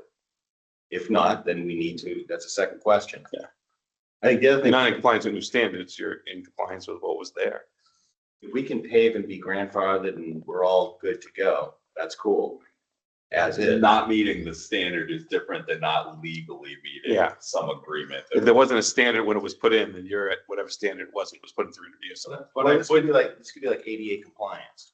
If it was built 100 years ago, as soon as we go and upgrade it, we need to become into compliance with ADA guidelines that came into effect after 100 years. But then the same thing with ADA compliance is a cost variance with it, that has percentages, and if it's gonna cost 3 million, then they're not gonna make you get it. Ask the TA to make sure that we're good, that's all. Yeah, this all started because I asked why we can't line the road. So I just want to make sure that we're clear on the real reason, and that like when somebody asks me, I give them an accurate response that, was well thought out and not an assumption. I mean, we have that fake line that's there now that someone puts up. Yeah. You actually abide by that line, have 2 cars right next to each other. One of them's gonna be off the road. I would suggest it would be a good idea to take the route toward Blackstone Street, which is more easily made more passable. To study that, to see, to make that end of it. Onto Blackstone better, but of course, even Blackstone, in some of the areas, although it's wider, It's why, but like, you know, right in front of my house, for example, is literally the bare minimum that like trucks stop because they'll hit each other right there. So there are spots where, you know, old rock walls, like my house, that are built essentially on the road, you know, and protected by our scenic bylaw. They really squeeze the road down there, and you see that a lot on level 2. Yeah, it would be nice to know, just in general, the town as a whole, you know, the things we should do versus the things we have to do, which is the thing versus the things that are blatantly obvious that the pavement study says, well, there's barely a road here anymore, like, you know, the ones we just did this summer. Yeah, that's the stuff, like, and saying like it's financially infeasible unless we have to do it, or there's some other scenario that makes it too difficult. Like I'm hearing that it's, you know, people are worried about being a pass through during construction times and whatnot, and like what we can do to make that more passable when we do the Providence culvert. Blackstone's going to be very busy with traffic, so you're redirecting all that traffic into Blackstone with all the existing detours, that kind of stuff. I think the other thing too with this, when you think of speed's not a culprit, we sort of made Level Street, anecdotally, we're making into this big bogeyman. I'd be kind of curious statistically, empirical numbers, Dave, how many incidents are we actually seeing on Level Road in terms of traffic issues? I mean, Accidents we're not seeing. I think that's important to call out here. So while we're saying we're looking at safety, remind everybody right now, from an empirical standpoint, it does not seem to be a lot of traffic issues on that road. Yes, it's small. Yes, it's a tight curve. Yes, It's scary to drive on some points, but people. yeah, slow down but we're each other. reducing the speed limit, so you're actually taking action to make it safer for something that's not experiencing a lot of issues right now. It should be a 25 anyways. It's just not safe to be any faster than that. And what I heard last time was that public safety goes out there, but only usually to deal with like heat issues with patrons, or somebody falls or something. And and I'm just summarizing what I heard from you guys, that public safety isn't out there mainly for traffic problems. So, no more than any other road in town. Can you remind me what signs are currently at level? I know where. I had to go back and look at the last I feel meeting, but I like didn't think there was any, There's a but there is speed limit one sign that's coming on Blackstone Street, Yeah. just one. Okay. Going towards Oxbridge, that would be eastbound, westbound. Like a dangerous curve, or, you know, it's narrow road. I mean, yeah, it's very Blackstone's narrow. with them, right? Yeah, those Yeah. yellow signs are everywhere. Yeah, and that road, the sheer makeup of it, you're gonna have to pave it every now and then. There's parts of it already breaking down, because if there's no drainage, if it wasn't built properly and it's built on the ledge, it's gonna fall apart, no matter how many times you pave it. That was one of the considerations when we talked about speed humps and speed bumps, where they exist other places where you have stormwater management, and you know, for runoff and surface water, it just doesn't exist there. So then you're actually creating the opportunity for pooling, Like around the speed bumps. Yeah. Yeah, there's already that freeze thaw cycle problem there. Down by the corner, yeah, on the left there. And even at the corner, I mean, they Yeah, Alan big- fixed the drainage a while back, but about 10 years ago, before he fixed the drainage just in that one area, I remember going to my in-laws' house, and I'd go out and the water would be deep enough where there were 3 ducks and babies that lived in there. And like you'd have to go slow so the ducks would go off to the Yeah, side. and that cut through turns into a swamp sometimes if we get a real heavy rain in the spring. It's like a vernal pool for a month. Yeah. All winter, my front left part of my property is a swamp.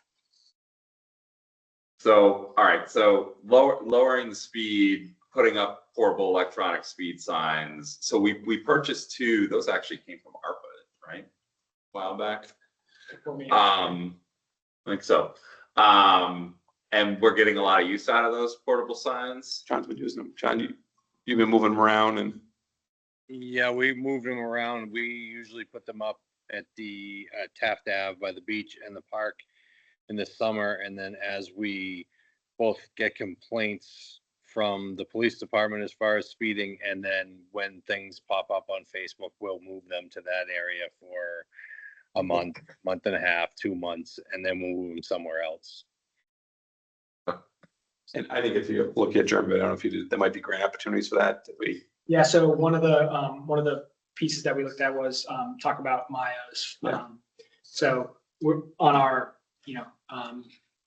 property and casualty, they look to, reduce the incidence of claims from town, whether it's town vehicles or town liability sorts of things. So if we have proposals to be able to, increase public safety in one way or the other, there's occasionally Maya property casualty insurer grant programs up to $10,000. So I wrote a note to our agent to say, can you forward me the grant packet again? But that was just, And that would like more than cover one device and the batteries and all that. So, any additional commentary? So there's not a vote here in that all of this stuff is stuff that, staff is already empowered to do. So we'll take this direction, absent any other feedback, we'll continue to take this direction, and then we'll add the, future items as the crosswalk kind of observation and seeing if that's something useful. And then I'll come back with any DOT regulations on street. As I was, so I can continue sharing my screen. I was looking at my phone just now. And it seems to be that there are different regulations depending on the type of road, the area, the zoning, that sort of thing. So we'll dive into that. So it's of course complicated. Yep. Kathleen, online, you have your hand raised. Why don't you let us know who you are and where you're from and what you would like to say?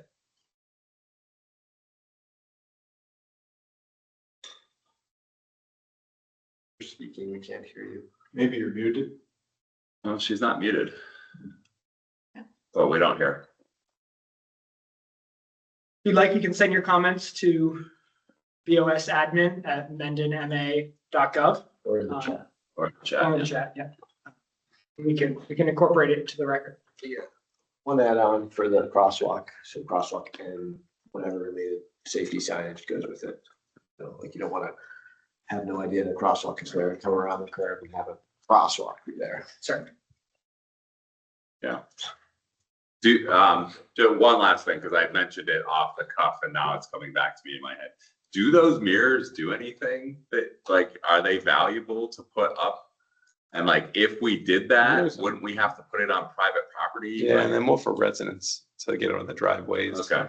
So they're convex, so they're a little too small, right, to see as a driver. If anybody's having any issues, maybe number 9 might have an issue because they were in the corner. They're probably the worst one to get up. Beyond that, I think everybody else has enough. Yeah, the hardest driveway is those people on Blackstone. Yeah.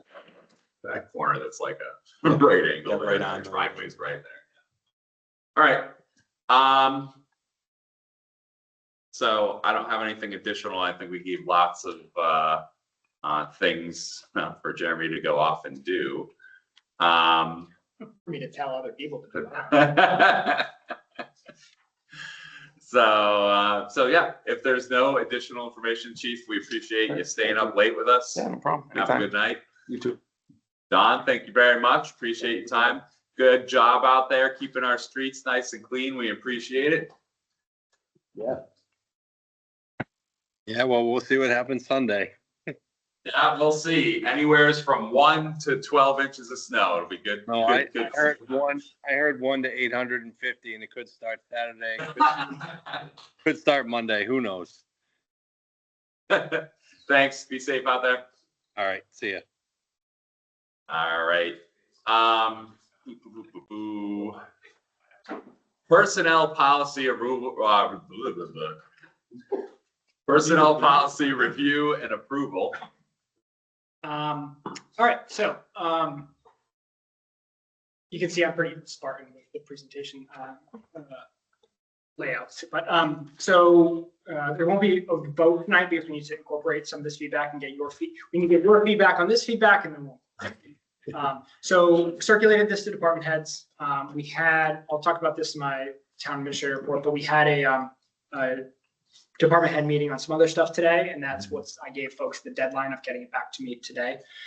So let's go through some of the highlight things. I got feedback from probably I think 5, maybe 6 folks on this. So some minor grammatical syntax stuff, which is useful, and glad to have that There were multiple occasions on worksite safety, on requirements, on what departments will provide to employees, what's expected of employees in the safe operations of their duties, and it's referred to a couple of times. And personal protective equipment and the town issuing personal protective equipment or requiring it was not clearly delineated, or was only delineated in one of those three sections. So we want to make that consistent throughout. And I will say the feedback here was from relevant parties. So it wasn't like the treasurer collector was talking about PPE for weed whacking or things like that. It was departments who do these sorts of things. There was language in the previous personnel policy and language in, I believe, all of the collective bargaining agreements. After the allowance, after bereavement leave delineated for family members, there was a line that says discretion of the town administrator or select board, but we'll have it as town administrator to grant bereavement leave for funeral proceedings of a town employee or town employee's parent, spouse, or child. And we inadvertently left that out of the bereavement leave here. So it's the sort of thing, if we have an employee who passes or someone in the immediate family as defined with the policy passes, to grant folks leave to attend that. I really appreciate you putting the employee portion on there. I think that's a big deal to the community. So, yeah, there's it would be narrower in scope and at individual discretion, but we definitely want to include that. So thank you for putting that out. There is a section on part-time employee compensation for holidays, snow days, that sort of thing. And it calls out the library. We want to make sure it had senior center in there, but we don't have the part-time employees there as much. But we also have some other part-time employees, namely the assistant town clerk right now. So we want to make sure that it's uniformly applied, not narrowly applied. What this says, if we have snow day on Monday and the assistant town clerk was scheduled to work 3 hours, right now part-time employees wouldn't get paid for that sort of thing under the existing policy, but it's been our policy, at least since I've been here, that to pay the scheduled hours that day. So if you're a library worker and you're supposed to work Tuesday, not Mondays, and you close on Monday, you don't get paid for that. That's not your fault that we weren't able to work that day. And a lot of these positions, especially library techs, are not able to work remotely. So the general snow, actually, I meant to make a sub bullet point on this, but the snow day policy, I received some additional feedback later today that clarity on how MURSD's decision impacts the town decision. So it says something like generally, this says like when the school's delayed or when the schools are closed. So a lot of our positions can do something remotely. So that's the previous winter that I was here, we had one snow day. I joke with staff that if 12-year-old me knew that I had the power now to call a snow day, I would be so disappointed with how infrequently I call snow days for people. But I just one snow day last year, and the directive there was, the day before, the weekend before, we think this is coming, make sure you take your laptops home with you. Whatever work you can accomplish throughout home, please do. And so it's not a full day, but it's not a totally lost day like it would have been 7 or 8 years ago. So we'll do some clarity on snow days there. These next bullet points: social media policy, dress code, and discipline policy. These are difficult in that adding some more nuance or some more teeth to it often results in it kind of falling apart under scrutiny. So when we had some good notes on these specifically about talking in an official capacity or when on the job and things like, to make it clear that it is not infringing upon personal rights. It's when you are in your official capacity or speaking before the town or something. So we'll provide a little bit of nuance there. And then the dress code, I just got some compliments about how it's either comments about how either it's unenforceable or uneven or something like that. So I just got those today. So I'm going to go back and re-review that piece to come with. This is called out in the beginning of the policy, but I had 2 comments on it. So I want to be clear about it, that collective bargaining agreements and individual contracts are the first document that we look at. And then if something is not covered in the collective bargaining agreement or the individual contract, then we fall to the personnel policy. And for lots of folks, the contract or the one-page employment agreement says, here's your job description, here's how much we're paying you, refer to the personnel policy. So it is kind of holistic there. But in things like the collective bargaining agreements, where there's their own discipline policy, their own holidays, their own, that supersedes any personnel policy. Maybe a section on like what are the precedents right at the top. Yes, I don't want to say buried, but it's in a block of text. That's not specifically called out as an order of precedence. Is a good title. And there must be some places where the bargaining agreement refers to the particular department, like in police or fire, right? Like their own operating policies. Right. I love having collective bargaining agreements saying per the personnel policy, because we can change the personnel policy without going to a union. And they hate it for the exact same reason, right? So they, in every bargaining session, try to scrub any reference to documents over which they don't have control, which I get. We try to get something for that, but I get where you're coming from. So there's not too many instances of that. The fire contract is rife with them, which they've wisened up to. And then a comment on a work from home policy. It's not addressed, to my knowledge, not addressed in the document. So give one that gives a lot of discretion to department heads in consultation with me. So we do have a reasonable accommodation with a partial remote policy, but giving folks the information that this is available. Here's the instances in which it could be considered, approved by your supervisor, approved by the town administrator, and that our positions are primarily an in-person position, but here's the conditions under which work from home is feasible. As a general rule, this should be in policy too, we do not have hybrid schedules. There are not hybrid positions, they're in-person positions.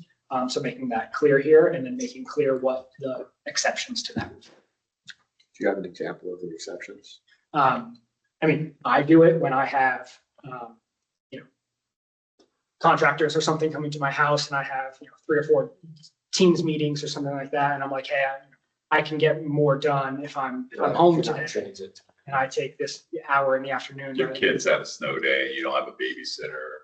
So rather, because in the opposite. No, actually, we don't have that as part of, I think that would be maybe in a work from home policy, Jason, where you mentioned the snow day.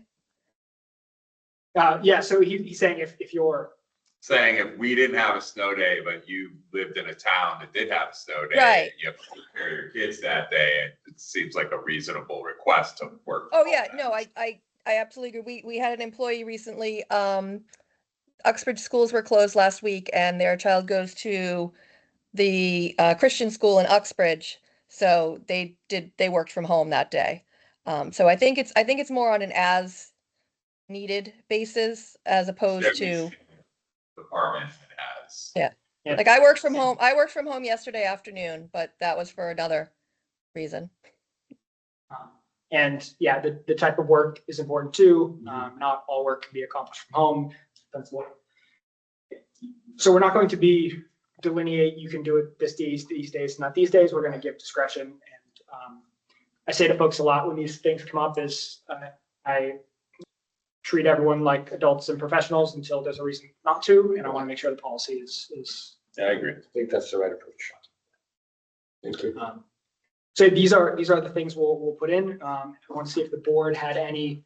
I know these are a bit vague, so you can't say, well, I do approve the work from home policy. But these are the updates we will have in the next iteration. And if there are any further board comments that after having policy for a little while that you would like to see in these, share them now or share them later. Okay. And you'll send us, once those changes are made, you'll send us a red line. Yeah, my goal is to have it out early next week, so well in advance of our next meeting. Perfect. And then we can vote on it, and you all can vote on it next. Okay. Sounds good. I just have one comment, which is to on all the nuance and department head discretion, that has to stay within Jeremy's envelope. Right. So just make sure everybody's clear on that. Like discretion's important, but like if your discretion is fine for you to work home this whole month and you don't know about it, that creates animosity in the staff because they get treated differently across departments. So and yeah, not using the word hybrid, I think, in your work from home policy is important because that means something totally different, which is more of a standardized schedule. That's stuff we have to be a little bit more careful nowadays since we are mostly customer oriented here. Customers want to see us and we have Fridays off here. So 4 days a week is not always what everybody's looking for. So we have to just be cognizant of that. Not everybody closed on Fridays. So we do have some offices there. Yes, I apologize. Not everybody. Yeah, that's all I had to add. All right. Would you like to update us on fiscal year 2026 goals? Yeah, I would share that. So Jeremy shared this with us a few weeks ago, but he was sick, so I didn't want him to present while he's sick, so we pushed it forward to tonight. So here we go. Thank you. Yeah, so this is one of the reasons why tonight's longer too, because 4 things were kicked from. That's all right. Things happen. I sent out a memo to all Mendon email users in July that said, at your July meeting, well, first of all, here were the goals, a recap of the goals from the second half of fiscal 25, and then a list of the fiscal 26 select board goals. And the sub points that are in it. So if you've been in my office recently, you'll see that I have an easel in the corner from that July 25th meeting with the select board goals and the quadrants and a letter. And when people come in and talk about some stuff and what's important to them and what they want to get accomplished, I just listen to them and I say, we have these goals and you're on it or you're not, sort of thing, and that's how you should view your priorities. So we do loads and loads of things that are not on the list, of course. But I think it's a good North Star for prioritization of my efforts, and then as we delve into these projects, how staff should prioritize their execution as well. So I'm going to go through a couple of these, including some of the nuance to them. So the first 3 are areas of focus are in technology.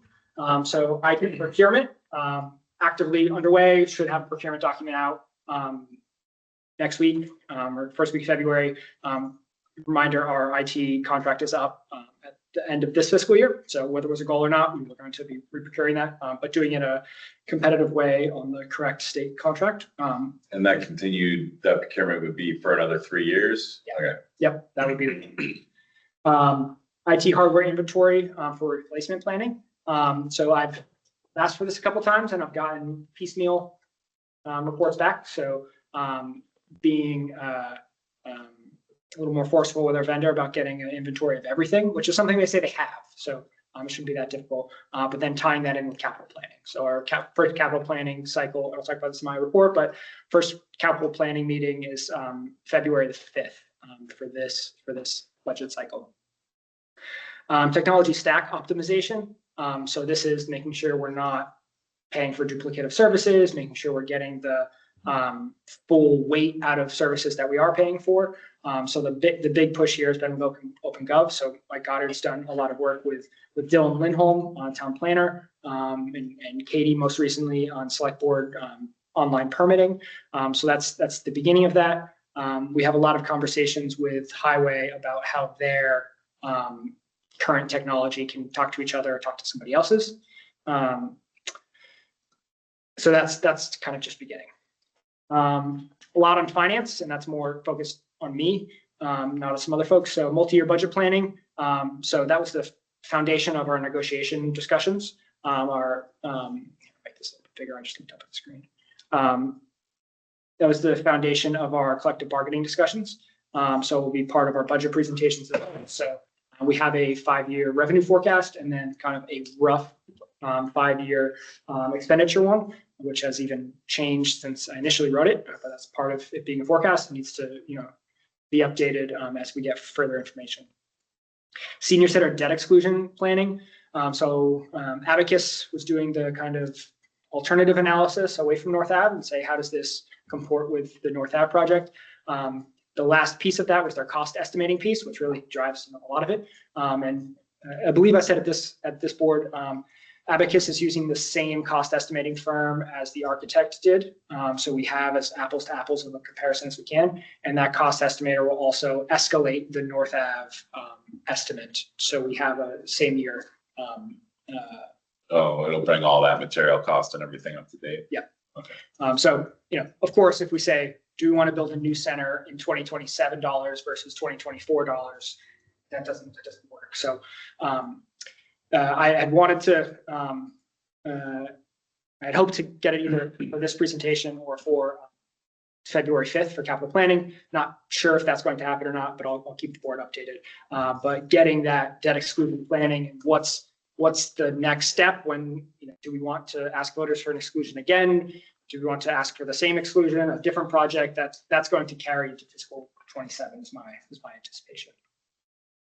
Comprehensive debt exclusion management. I know what that means, but when we talk about, I haven't really started it yet in that we haven't, the senior center is a big piece of that.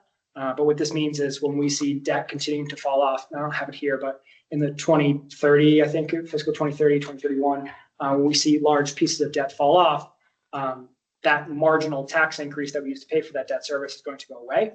And then the feeling of a future debt exclusion and a future tax increase will be more pronounced because we'll be jumping from a lower base rather than keeping debt service as level as possible. But the senior center being the biggest debt exclusion project is kind of key to unlocking.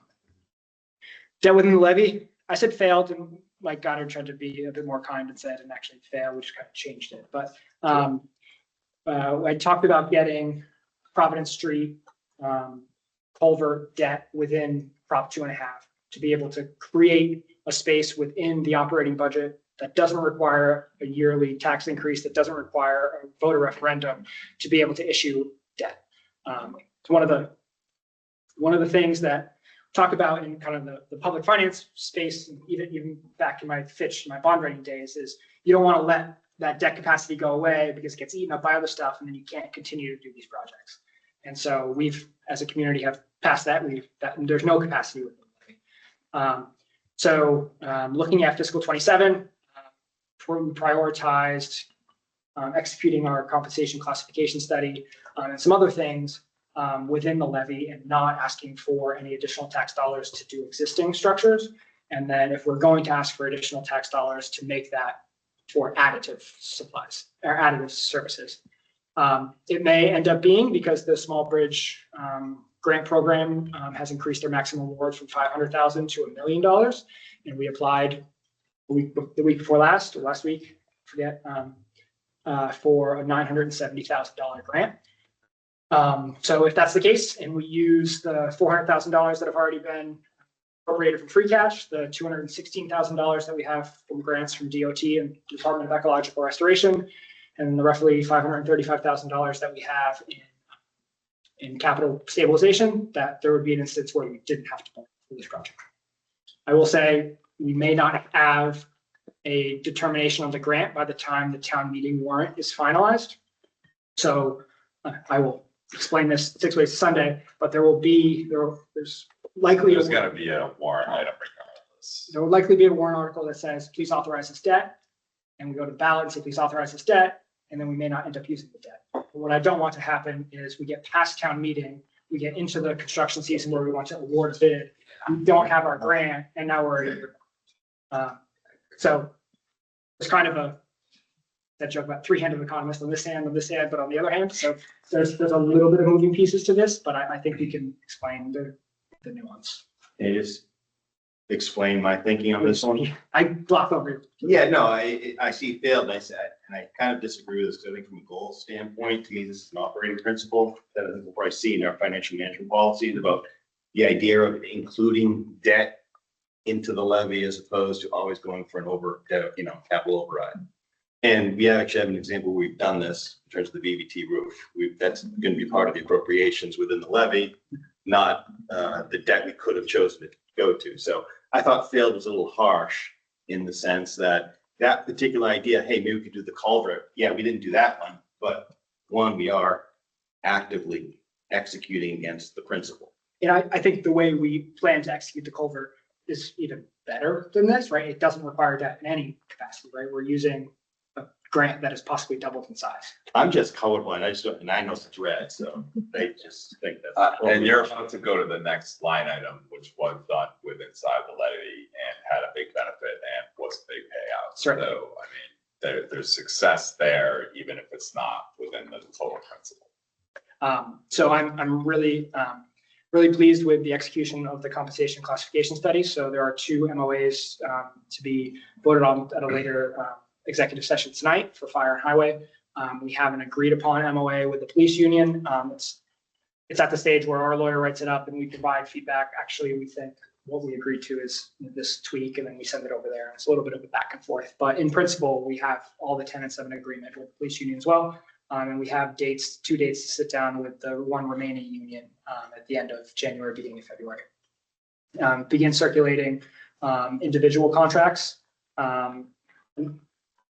Maybe a third of them, but some of the larger ones been circulating those. And those are all consistent with what I previously presented in a 5-year financial forecast. Some of them even lower on the front end to be able to smooth it across years later. Do you think it would help to explain what the comp class study is? People are just watching. Yeah, so there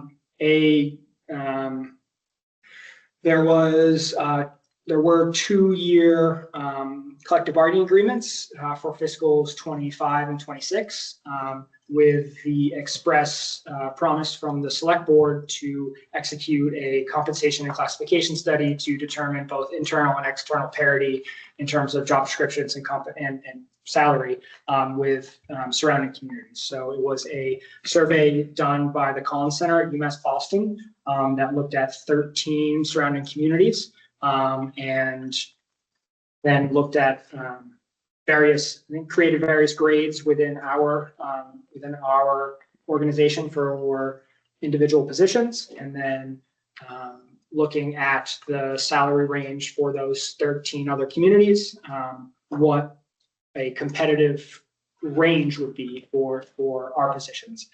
So it doesn't say pay position A this amount.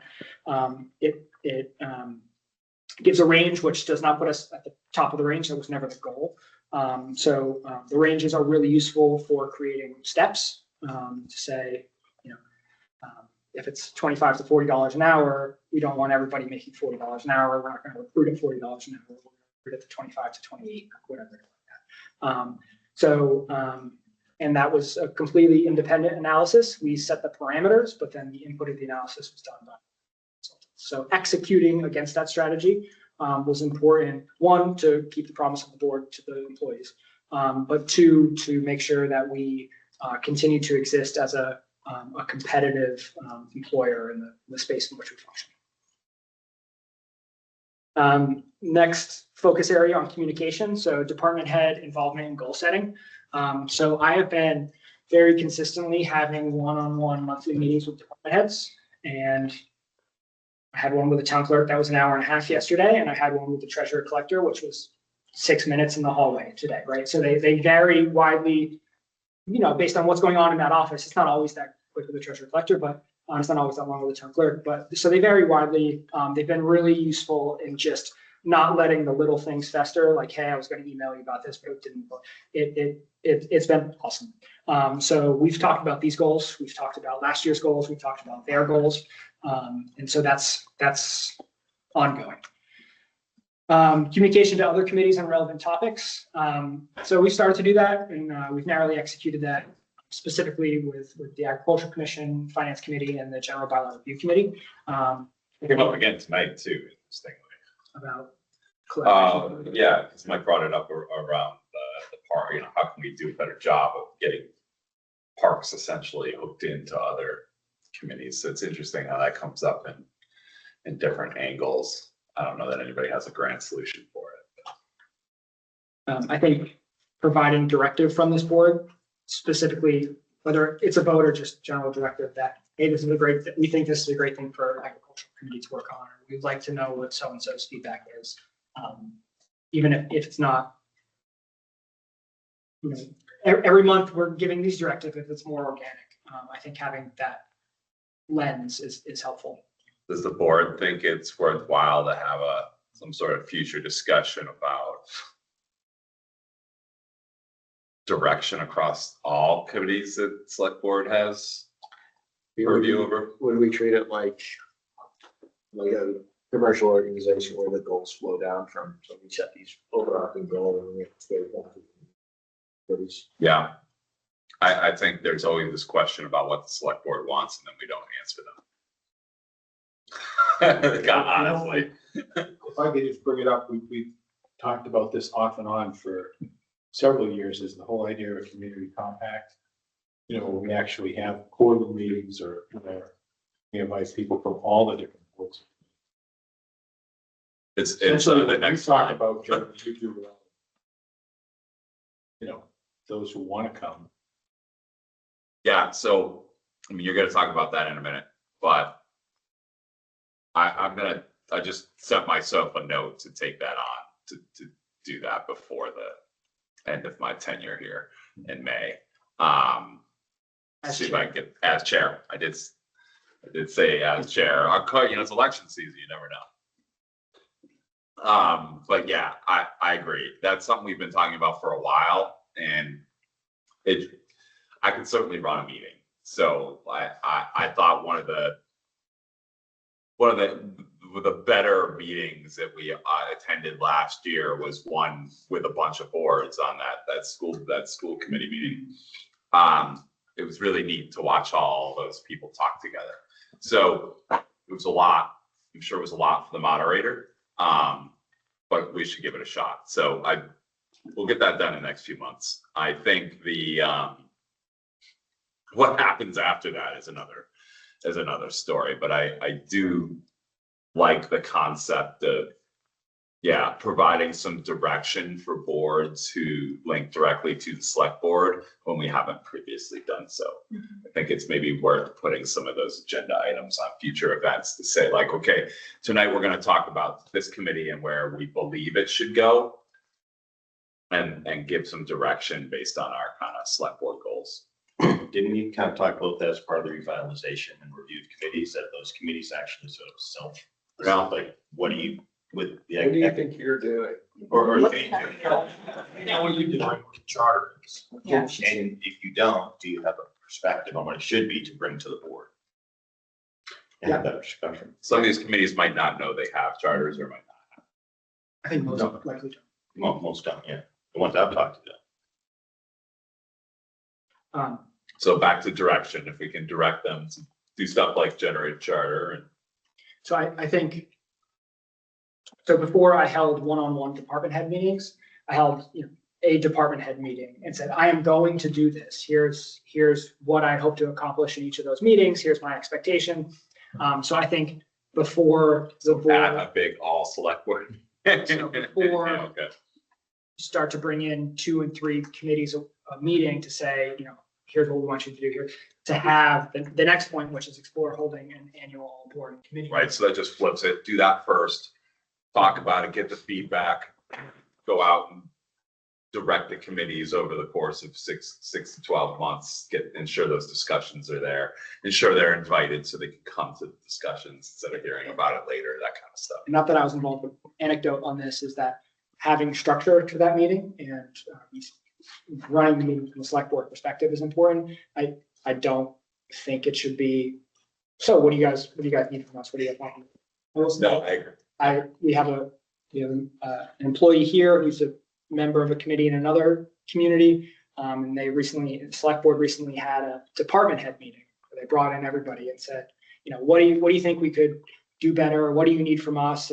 And it was not great for the select board. It was. I can imagine they had already done their whole day of work and now they're being asked to do more by telling the select board how to do their jobs. That makes sense. And I think if you have, I mean, yeah, it makes sense. And if you're at the point where you're having that meeting, there's probably some stuff that could have done better ahead of time. So providing structure and just communicating what the board wants out of that meeting would be really important. That makes a lot of sense. Do we as liaisons to our respective committees, should we be engaging on this idea So it's not a foreign concept. I think softening the ground and telegraphing would be useful. I agree. Perhaps imagining. Very important. Yeah, well, right, we don't But I don't ever like want to how come preference. from a pedestal, right? Like that's, I think we hear about that a lot. And I know it's hard to evade it, but yeah, the discussions in the local committees will help. And so even boards that are, statutorily their own, they would be coming to this week. I mean, we can't really give them direction. We can talk to them. We can tell them what we care about. Yeah. They don't have to agree. I've had a couple of conversations recently with either staff who work for independently elected boards or independently elected boards themselves, and be like, you don't follow under the purview of the select board or even like me on a policy directing. And they're like, yeah, but we're all almost the universal reaction. So yeah, but we're all part of the same project. So I'm sure there are pockets of it, but I have not encountered over kind of adversarial where not the select board. The select board's not the boss of me sort of thing. That has not been my experience here.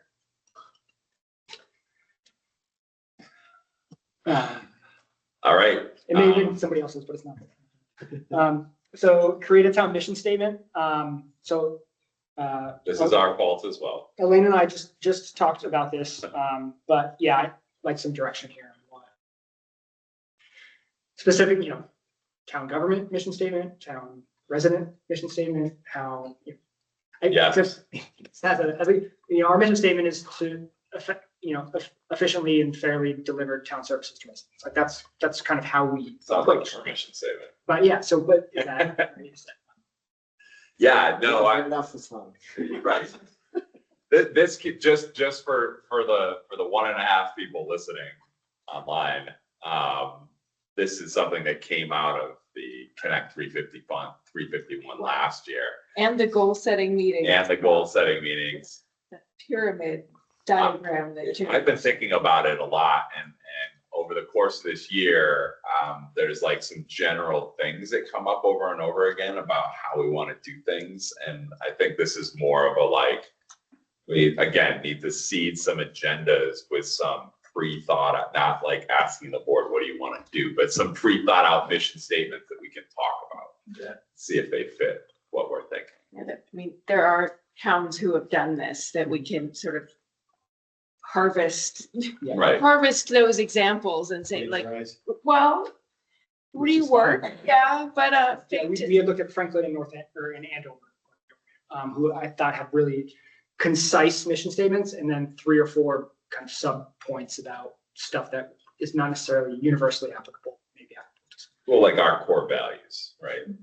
So I think it's important. It makes it easier for a community to focus. It's not a town plan sort of thing. It's more of this is how we like to do business. Because a thing like the master plan will be updated, or CIP or 5-year budget forecast, right? All those things are iterative, snapshot in time, updated.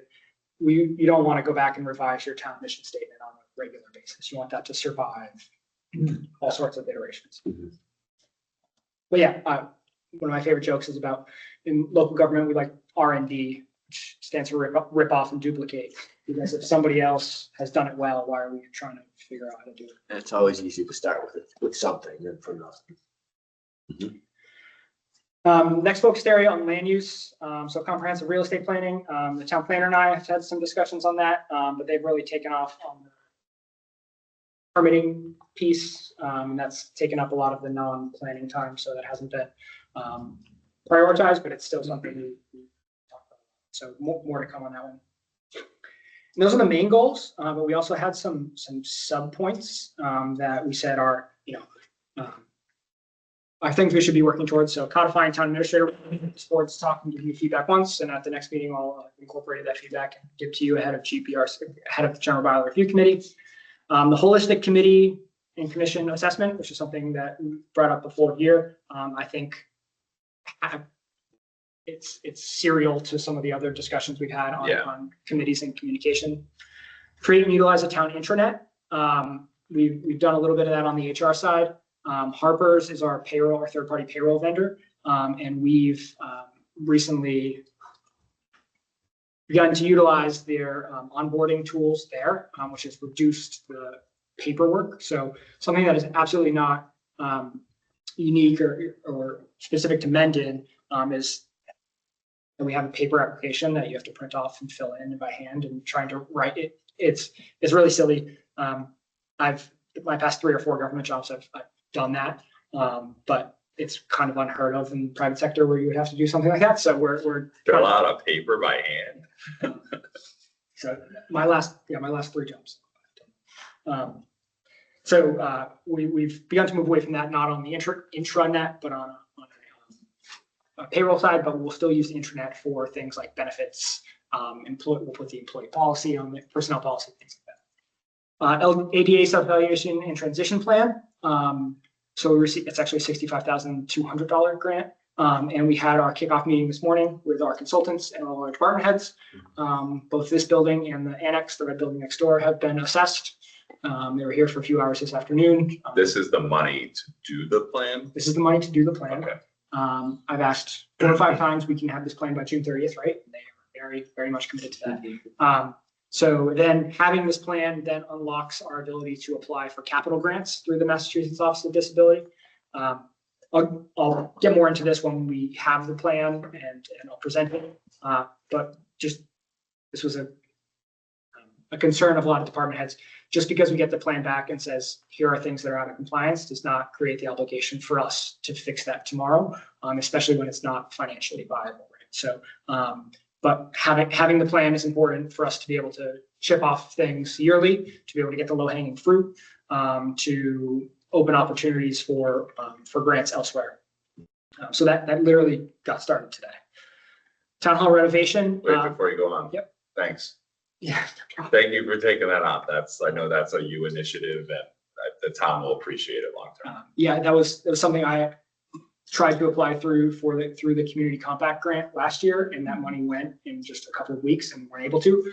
So Dylan then applied for this grant as our ADA coordinator, and then kicked that off. So it's working through CMRPC, and they procured a sub-consultant of the Center for Living and Working out of Worcester.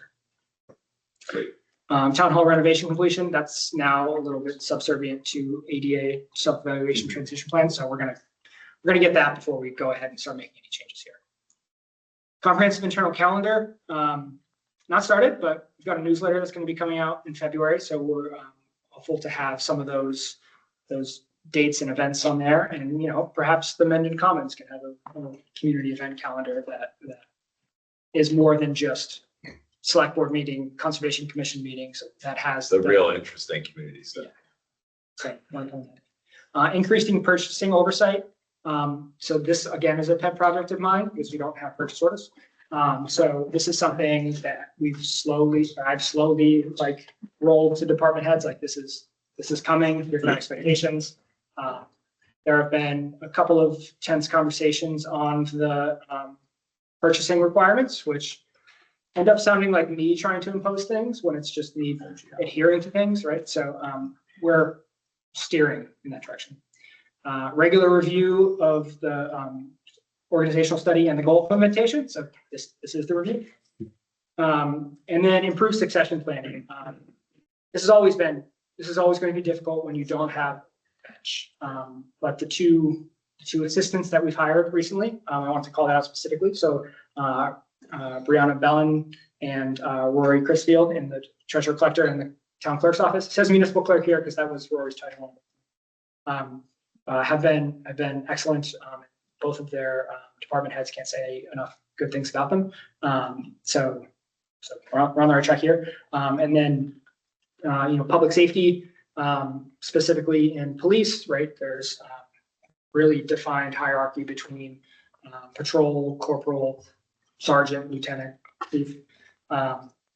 We have a retirement, the lieutenant, part-time lieutenant retiring. So what that succession planning looks like there is a pretty constant conversation between the chief and I. And then with fire, we've got on-call deputy and on-call captain. But what the career full-time position looks like for that 5 to 10 year plan for the fire department is something we occasionally talk about too. So just wanted to close with what I wrote here, that I'm extremely pleased with the progress we've made on the goals over the first 6 months. There's a lot of work to do and much work that is not listed amongst these goals, but we're on the right track. So thank you and I'm writing this to you and department heads for your energy and support, because like I kind of joked about earlier, you said there's a lot for me to do. a lot of this is me coordinating other people doing stuff. And that of course is work. That is a lot of work to get this stuff. So really happy with it. Nice work. We're really happy with a massive step forward and communication to staff on this type of stuff. It's really awesome. And we will continue to do, sorry, Mike, last year we did a study or a survey of staff about morale and communication and culture. And it was important that is a iterative thing. So we're going to continue to do that as well. The succession planning, I mean, that sort of general improve it, yes, and we're not going to be able to, hire duplicative positions for everywhere. Maybe to put I'd suggest to put a point of finality to it for this fiscal year. If nothing else, can identify single points of failure that put the town at risk.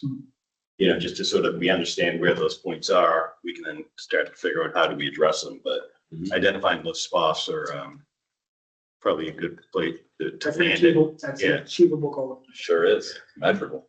And one of the other piece to that is if we can't have people overlap, if we can have knowledge overlap. So having folks kind of document their procedures and responsibilities.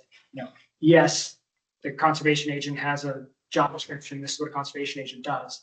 But if the incumbent left and we have a new person come in and overlap and picked up that job description, there are 500 things that the conservation agent does on a weekly basis that aren't contained within the job description. So doing those kind of administrative procedure manuals, even if they're not fully robust, click here, if they're tasks and iterative things, it's important.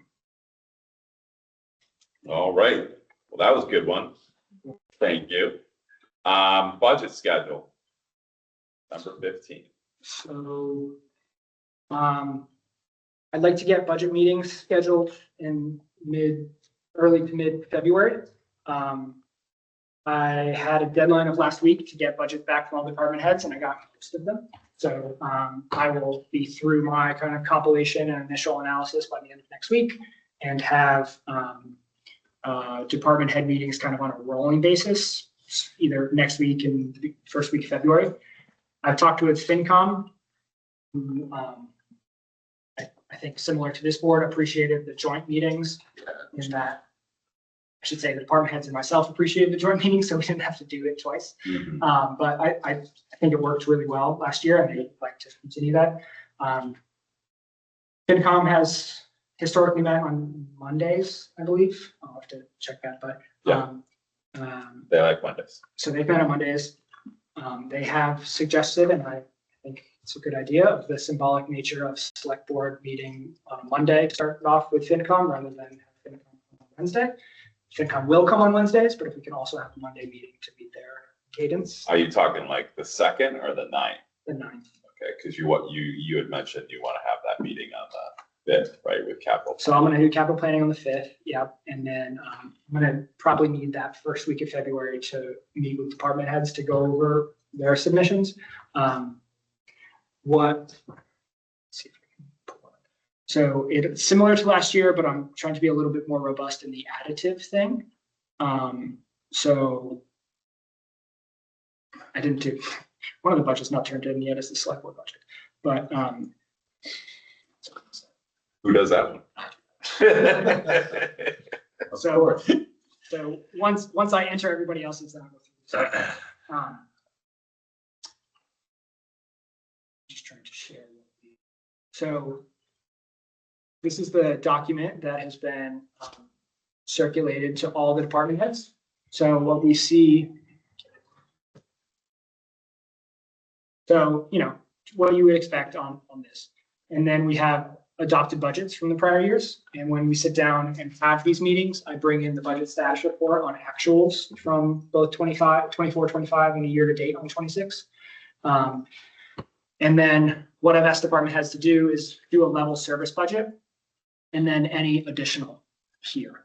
And then, so we get it broken down. That was how it was ended up presented last year, but that was something that I teased out of it after submission. This year, this is how the budget gets submitted. Is accounting caught up for actuals?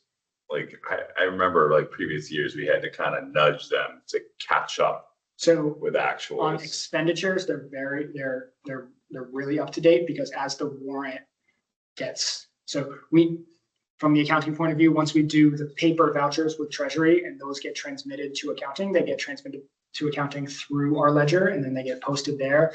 And then that's how we run our check warrant, run payroll warrant, and that's how we know how much to get funded. So the ledger itself and the budget status reports that you get every week from an expenditure side, we use that to. It's just income that's If not. the revenue that is.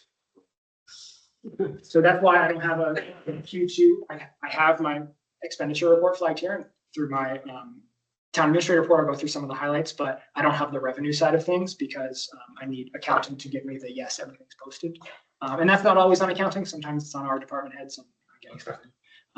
And I will say the first big motor vehicle commitment is going out this week for calendar year 26.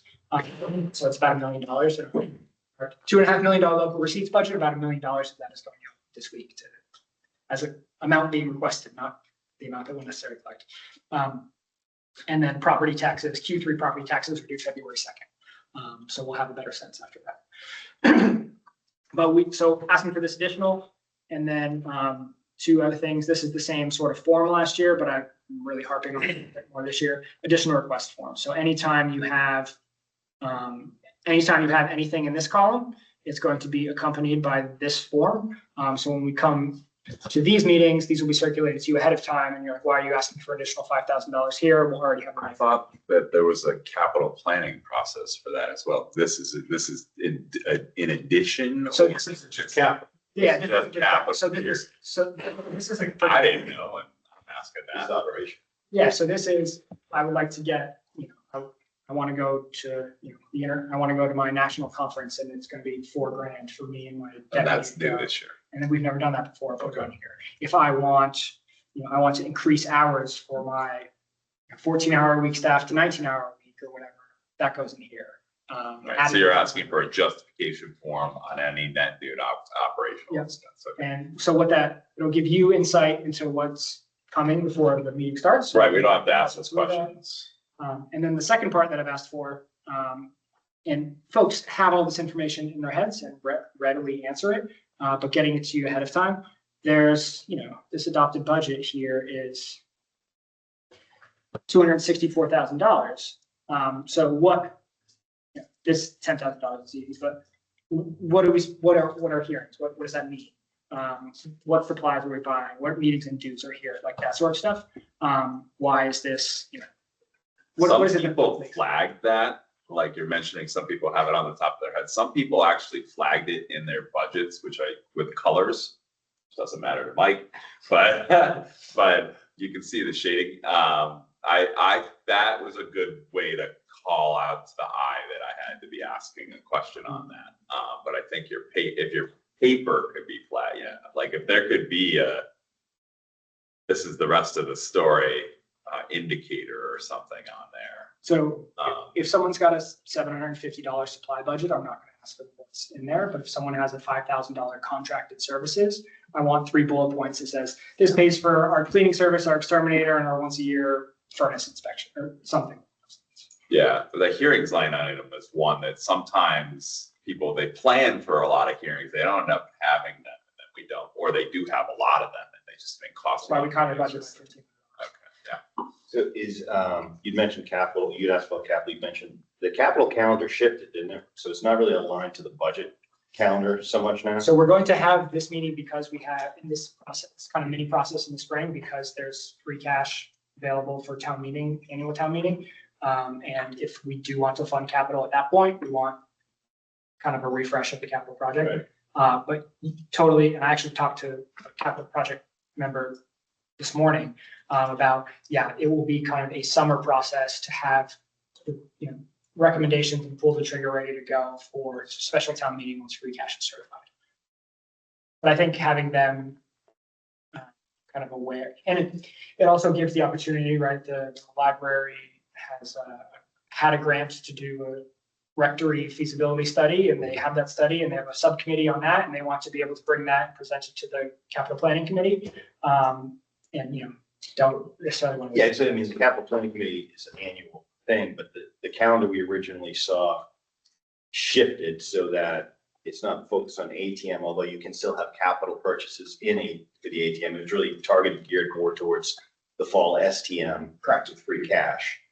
So, And some of that is kind of strategic because that's when free cash is available. And some of it is just how much time I have to dedicate to the two well, it's the processes. timing. If you approve, you're set up for spring work, Eventually. you know? Yeah. So it's fluid, but I just want to make sure that the previous budgets, the ATM was our capital target, but that shifted with this go around. Yeah. And I think it's great because we don't then sit on free cash for 6 months for no reason other than timing. So for a budget schedule, having those, let me get back to my calendar. So the week of the 9th and the week of the 16th. The 16th is President's Day and school vacation week. Yep. So if you want to go the week of the 9th and the week of the 23rd, if folks aren't available on the 16th. So similar to the town meeting discussion, I don't need a vote, but what is useful for this board? I think we would need 5 nights at least between the 2 weeks. Maybe 4 because we're going to come back later. Again, this is being accelerated because of my own personal schedule. So we're not going to have a House Ways and Means budget or anything like that. So you could even kind of bifurcate the process to make kind of no decision making and just get no kind of decision making, but just get the information from department heads and prioritization and discuss, here's our prioritization, but then actually kind of vote on and have a final budget document once I come back at the end of March. If we went the 9th and 11th and the 23rd and the 25th, and we needed an extra day in that first week of March, you're available. Likely. Like the second, if we skip President's Day, which is the 16th, town hall's closed. And I know, folks on both this committee and the other have school age children who school vacation week might be. That's what I'm just making that consideration. I think that, the 18th, if we wanted to do the 9th, the 11th, the 18th, the 23rd, and the 25th, that would give you 5 days. We've got a select board meeting on the 18th anyway. It's the second or the third Wednesday. So Does that sound reasonable to everybody to make that 5 days? I'll just say it one more time because I said it really fast. The 9th, Monday the 9th, Wednesday the 11th, Wednesday the 18th, Monday the 23rd, Wednesday the 25th. Trying to pull up a calendar. I want to compress it as much as possible. I'm not necessarily married to Monday and Wednesdays only. Yeah. You would do 3 days in a row? I would do 4 days in a row. 4 days is a little exceptional for this board. Yeah. No, but I think. I'm okay increasing the frequency being compressed the time. You're right. I would rather do more. I think everybody would rather do more days than 6 hour select board sessions. Definitely so. I do have a trip in there somewhere. I just think for me, it helps compressing it just because I don't want to think about what I heard 2 weeks ago. The more I get the information sort of as close together as possible. All right, so if the takeaway can be for this board by the end of the week to share their availability for the 9th, 10th, 11th, 17th, 18th, 23rd, 24th, 25th, that block of 8 dates. and the expectation is we do not. We're not going to meet all 8 dates. It's just your availability. Available dates. We're talking just February. Just February, right this second. Okay. And Because the goals. Oh, go ahead. I was just gonna say, I'm going away for 5 days on the 27th. All right, so then more February, yeah, I'm worth it is to push it this middle. Okay, so let's see if what everybody's availability is for that block of 8 dates, which is the 9th, 10th, 11th, the 17th, the 18th, 23rd, the 24th, the 25th, and then we'll schedule 5 days in there for meetings. And if we can do it by dropping the 5th day and getting, everything scheduled before. And so I'll see what the submissions look like, because I've told folks to submit their level service budget, but then still be as maximalist as they find needed in the additional services. But we'll see what those. Yeah, if they come clear and the advanced information is detailed enough, the meeting should go smooth enough to not war. I mean, when I first came on board, I remember having a couple of 5-hour nights and being like, this is hard. Well, So, to that point too, scheduling with the departments is gonna be important, Jeremy, because I think the first time where Jason came, he probably limited up all the schools and. yeah, it just needs to be balanced out. So like a 5-minute presentation rather than waiting for an hour one. Yeah, I think we were conscious of that last year. Split up MURSD, BVT, police, fire into like the 4 kind of anchor tenants to end meetings, Yeah. and then had some of the smaller ones. Yeah. Ahead of that. All right, so send me availability and I'll do the same. All right, chugging through town administrator's contract. So we talked about this in executive session. So I went through and accepted the edits that we had in here that had been previously talked about. And then the thing that was changed is a 6-month. It says 6 months in here a lot, so I can't. Here in 4C. So the town administrator may voluntarily terminate this agreement or resign for the expiration. The town administrator agrees to give the board 6 months written notice prior to the effective date of his resignation, unless otherwise agreed by the parties in writing. So both that and the timeline under 4B, which was severance payments in the event of termination without cause. Previously, those were both 3 months. And I had proposed to change the severance for termination without cause to 6. And the response was then the notice period should also be 6 months instead of 3. So that was from my notes that I had in here, the only change from what was initially presented. There was some clarity that we had talked about on provisions, but nothing that I thought was language change.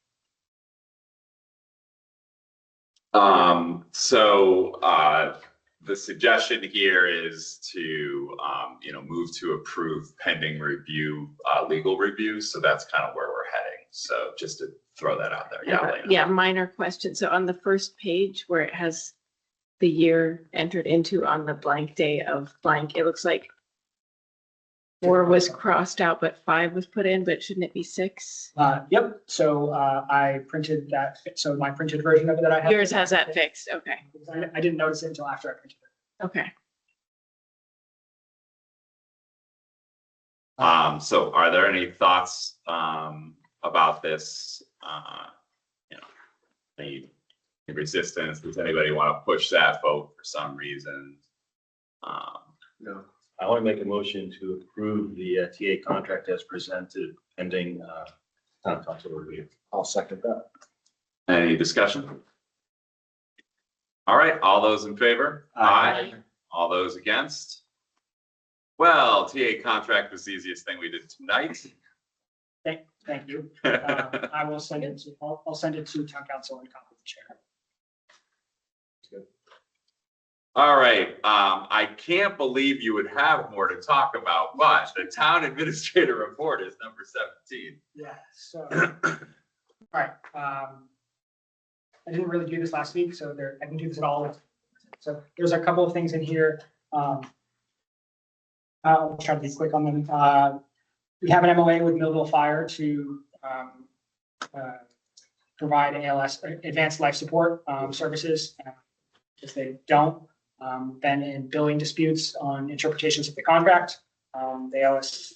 We had overcharged them for the contract, so we stopped billing them to catch up. And now we started billing them and they hadn't paid us. So now they owe us tens of thousands of dollars. In addition to, the billing, which your town administrator and I have sorted out, and we are asking for a kind of middle ground. What is the status of their TA, assistant TA? I saw something about. Yeah. So Millville's getting assistant town administrator. So they had an executive assistant to the board who was recently who no longer works there, and they've restyled the position as an assistant town administrator. So previously that position had supported the board and the Board of Health. And as I understand it, it will only be supporting the board, has the title of assistant town administrator to be assigned more project oriented sorts of things. And then I believe they'll be getting a part-time person to support the Board of Health. So this position will be solely focused on the select board. They're town administrators 3 days a week, but they'll have a full-time assistant town administrator. Interesting. The different way to do it. Certainly is. So we've come on the billing side, we've figured that out. But our fire chief is rightfully and adamantly protective of services to Mendon. And so I'm not going to get into the nuance of it, but in discussions on how Millville can continue to provide ALS services to the residents without consistently and unfairly relying on Mendon.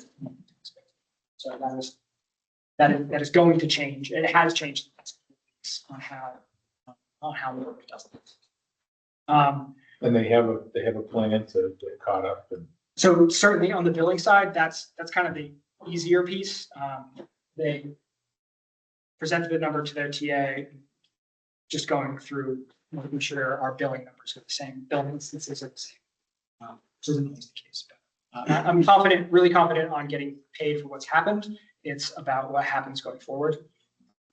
Specifically, there's things called intercepts and transports. So intercepts is when our ALS ambulance goes to Millville and their BLS, their basic life service, is already treating the patient.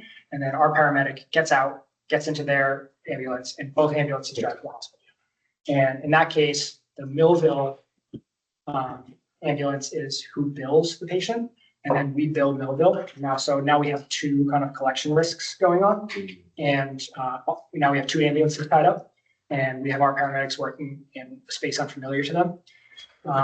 That's the intercept. The transport is when our ambulance shows up and we take the patient, put in our ambulance in the hospital, and then we bill the patient just the same as if it was a Mendon resident.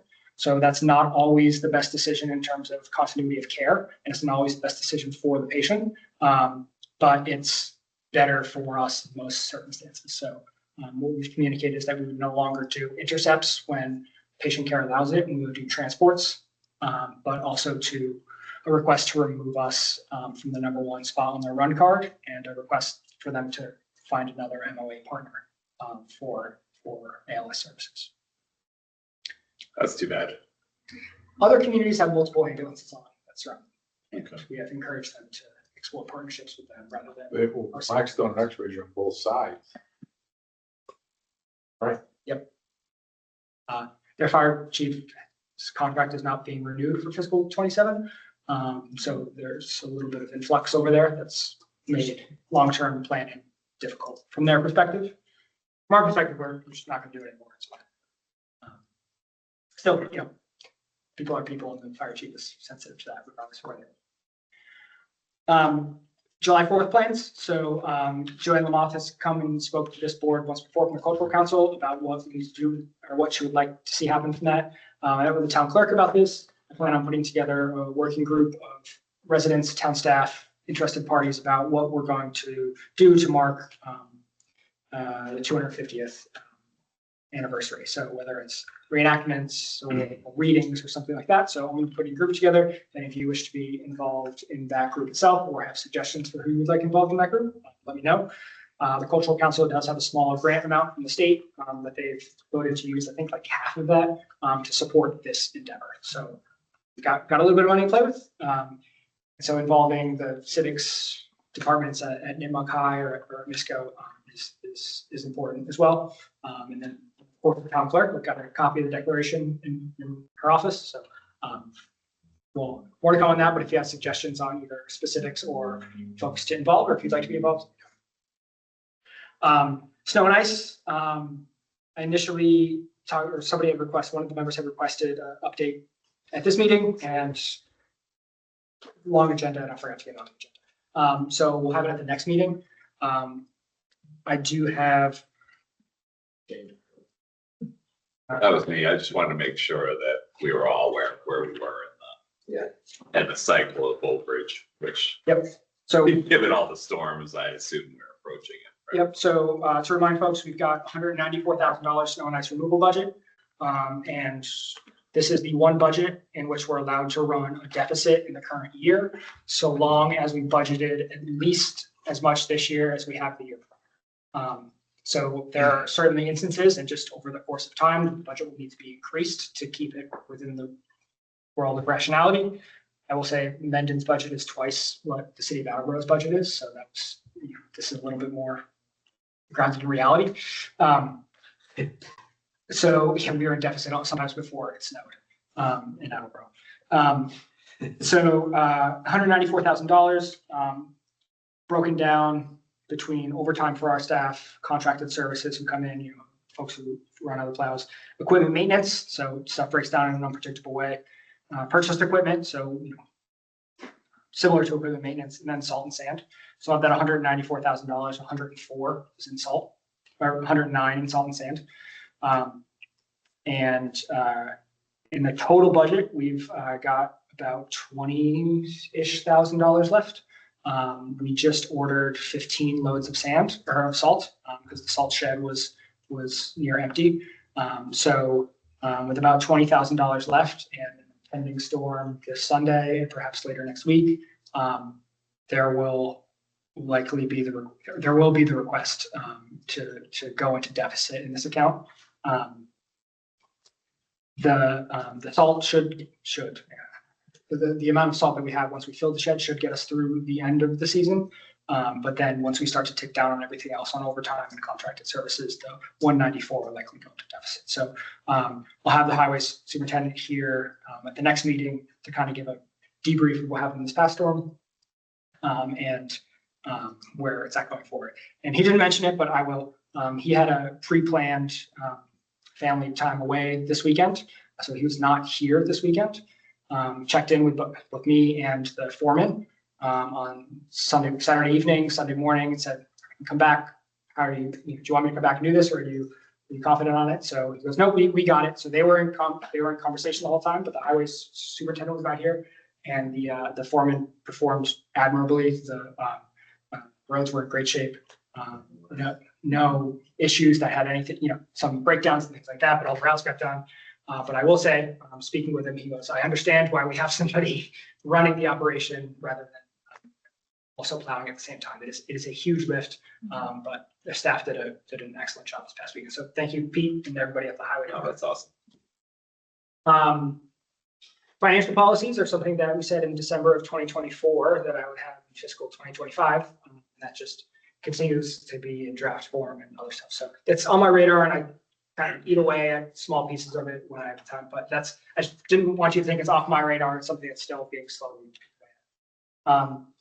The town clerk will have some upcoming items at the next meeting, some dates that you've got to set, appoint, allow the police chief to appoint police officers to work, that sort of thing, work the elections, that sort of thing. So there'll be setting the date for the election and approving the warrant and things like that. So town clerk will have a couple of items. ADA I talked about. I have also started a memo on Providence Street culvert replacement, small bridge replacement. I have to say small bridge replacement, after we're live with the DOT small bridge replacement thing. And about what that means for Cemetery Street and the discussion that we had here through public comment. And I said I'd get a memo out on what that meant. So there'll be an item at an upcoming meeting just to say, here's the presentation of my memo, and let folks or circulate that. We took all those email addresses, so just circulate the totality of the information that we have. I don't anticipate additional votes on this sort of thing, but it's something we can talk about with the agenda item this time with that. On budget, talked about FinCom, talked about capital. I had a suggestion just yesterday, or someone gave me a suggestion just yesterday about more centralization on a few things, namely postage. So I'm going to explore that a little bit. So there may be some small parts of the budget where you see it centralized that just make the bill paying sort of easier on that. It's Don't we just have one machine for that too? We do, and At least one. As far as and as far as the machine's concerned, there's just one account, but then we end up filling it from like 6 different budget accounts. Okay. And so if we can just say these 6 departments need this much and just put it in one budget account, and we just do one voucher rather than having all 6 of those departments sign each time we add $34 to the machine. Right. These kinds of things are just funny to me because it goes in like these waves, and that people say, well, I want to buy my own paper as a department. And then someone says, well, we should just buy all the paper and then everyone gets their, and it just goes back and forth. So we'll see what makes sense for us in what situation, but we'll at least explore that on postage and some other things too. I'm going to go through my Q2, some highlights in a minute. As we had openings come up on boards and commissions, the select board said, even please express your interest in being reappointed to said position. That whole thing that we did. I'm going to have a proposal on this, but I am going to suggest doing that on some of our outside appointed roles as well. So we have contracts with things like our auditor and our accountant. We have ongoing contracts with them, but then we appoint things like town council and building commissioner. And I don't think there was really a interrogative process ahead of that last time we did it.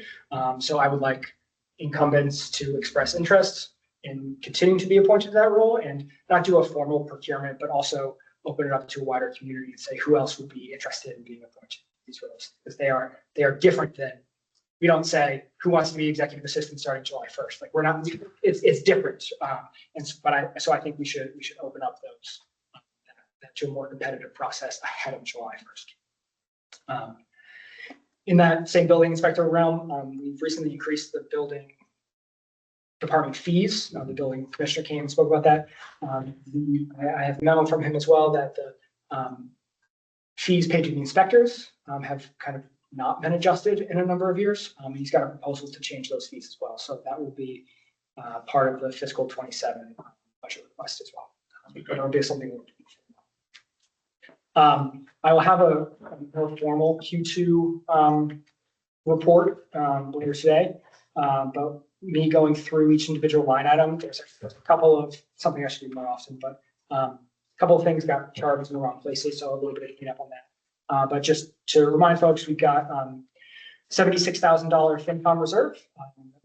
Tap as the year gets a little bit further on, what we need to fund on an ad hoc basis.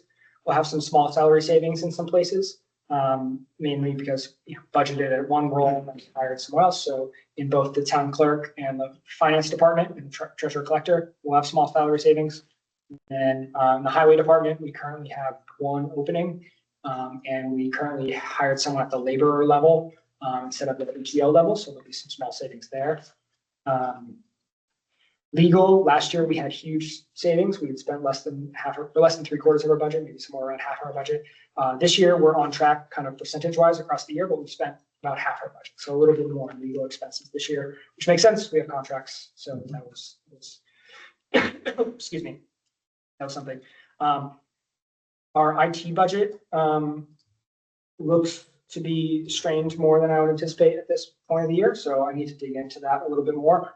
We just paid a bunch of invoices from December and January. So we need to make sure everything there got charged correctly, but I may be coming back for some IT money. Are we in the third year of that contract? We're in the third and final year. Yeah, so that some of that really accelerated, I remember. Yeah, and that was the base that I used for the budget was what the third year was, but then things like people need like equipment replacements throughout the year, repairs throughout the year that aren't planned. And I think hopefully when we get back to the inventory resolution, then we'll be able to think about that a little bit. One of the bigger things was our firewall was our 40 net that we use was not included in our contract, and it's a separate thing that we pay. And you look through the contract and the procurement is not included in there. I didn't realize we had a budget for that separately. So that's a couple $1,000s that was certainly budgeted. Those are just notes to myself. In building maintenance, we still have $60,000 available. So that's what I had requested the board fund to do kind of preventative stuff. And so sent a note over to facilities to say this is the kind of stuff we have things that need to be fixed. It's the winter time. We're not doing other stuff. Like let's get on that. It's a journal entry note myself. All right, so this is the big one in terms of good news. So. That's $1 billion. Norfolk Aggie, we pass a budget when we're not quite sure of what their tuition is going to be and when we don't know what our enrollment is going to be. So we key off of last year's enrollment and add an escalator to their tuition. So their tuition increased less than anticipated, because I think we had something pretty robust in there.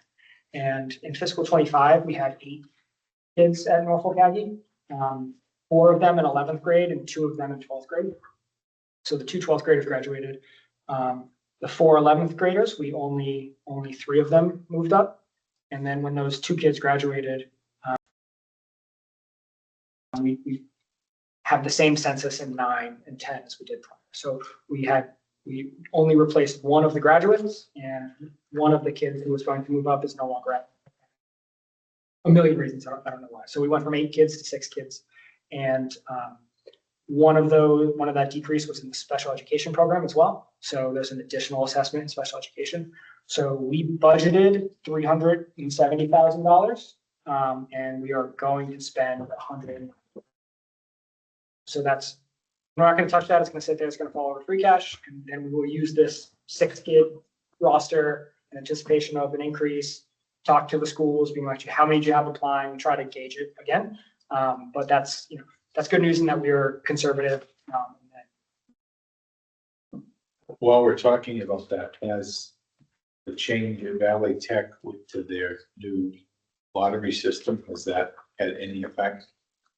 I have a meeting with Anthony Steele in the next week and a half from now or something like that, to talk initial budget thoughts and what their expenses looks like. So I don't know, but I'm sure he spoke in detail about his thoughts on the lottery system. So I'm sure they have a doing what that means for their enrollment.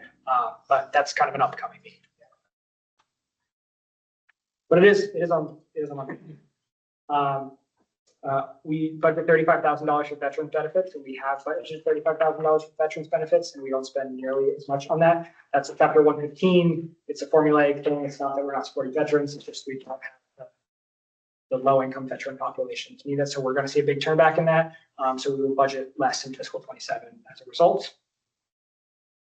This is very small money, but the board, I was happy that the board supported a 457B contribution, the deferred compensation contribution for staff members. So that was issued in October. So at $150 per person, there were 20 people who had accounts as of that day. At least 4 of them signed up in between me saying that there was going to be a contribution and that day. So that's good. That's what I wanted to. That's excellent. Match. Yeah. So it costs about $3,000. So it's something that I would look for the board to continue supporting. Healthcare is trending slightly positive for us, so we should see. It's expensive, but we budgeted for that expense. So we should see a small surplus there. And same with fire and police liability insurance. There were 2 years in a row where we didn't budget enough. Extraordinary budgetary measures to be able to fund it. So when they gave me an estimate, I added to it, and that didn't come to fruition. So we have a buffer there. So it's still Q2. So payroll is trending as it should. Some of the lumpier expenditures, right? We haven't paid our principal on debt, so there's $700,000 in principal there, but that's going to 100% go away. So I don't have a projection of free cash or anything like that. But the big things are trending well and have some small surplus savings and other stuff. And that's all I got. All right, moving along, future agenda items, you'll notice that there's nothing in there. So good job, everybody. We finally cleared that backlog. It took like 6 months, but we did it. But I heard some new stuff tonight that we'll get on there, the future agenda items going forward, so that won't stay blank for long. And now we get to the end of our story where we will enter executive session. So let me read that off. We have an A and a B, right? Okay, so we are going to, I move that we adjourn into executive session under purpose 3 pursuant to General Law Section 30A. What's C stand for? Chapter 30A. Section is the funny S. Chapter 30A, Section 21A, Sub 3, to discuss strategy with respect to collective bargaining negotiations with the highway union and the fire union, as an open meeting may have detrimental effect on the bargaining position of the town, and that the board will adjourn from that executive session. And I'll do have to read this whole thing. And thank you. Thank you. We will also be in executive session pursuant to MGL Chapter 30A, Section 21A, number 7, to comply with or act under the authority of any general or special law, specifically to review and approve executive session meeting minutes as required by Mass General Law, Chapter 30A, Section 22. And again, we will adjourn directly from executive session, and we will not return to the public meetings. So please have a good night, and we will see you next time around. So we need to vote on that. Oh, right, and discussion. And a roll call vote. Cooter, aye. Goddard, aye. Chanel, aye. Rugos, aye. Morale, aye. Right. Have a great night.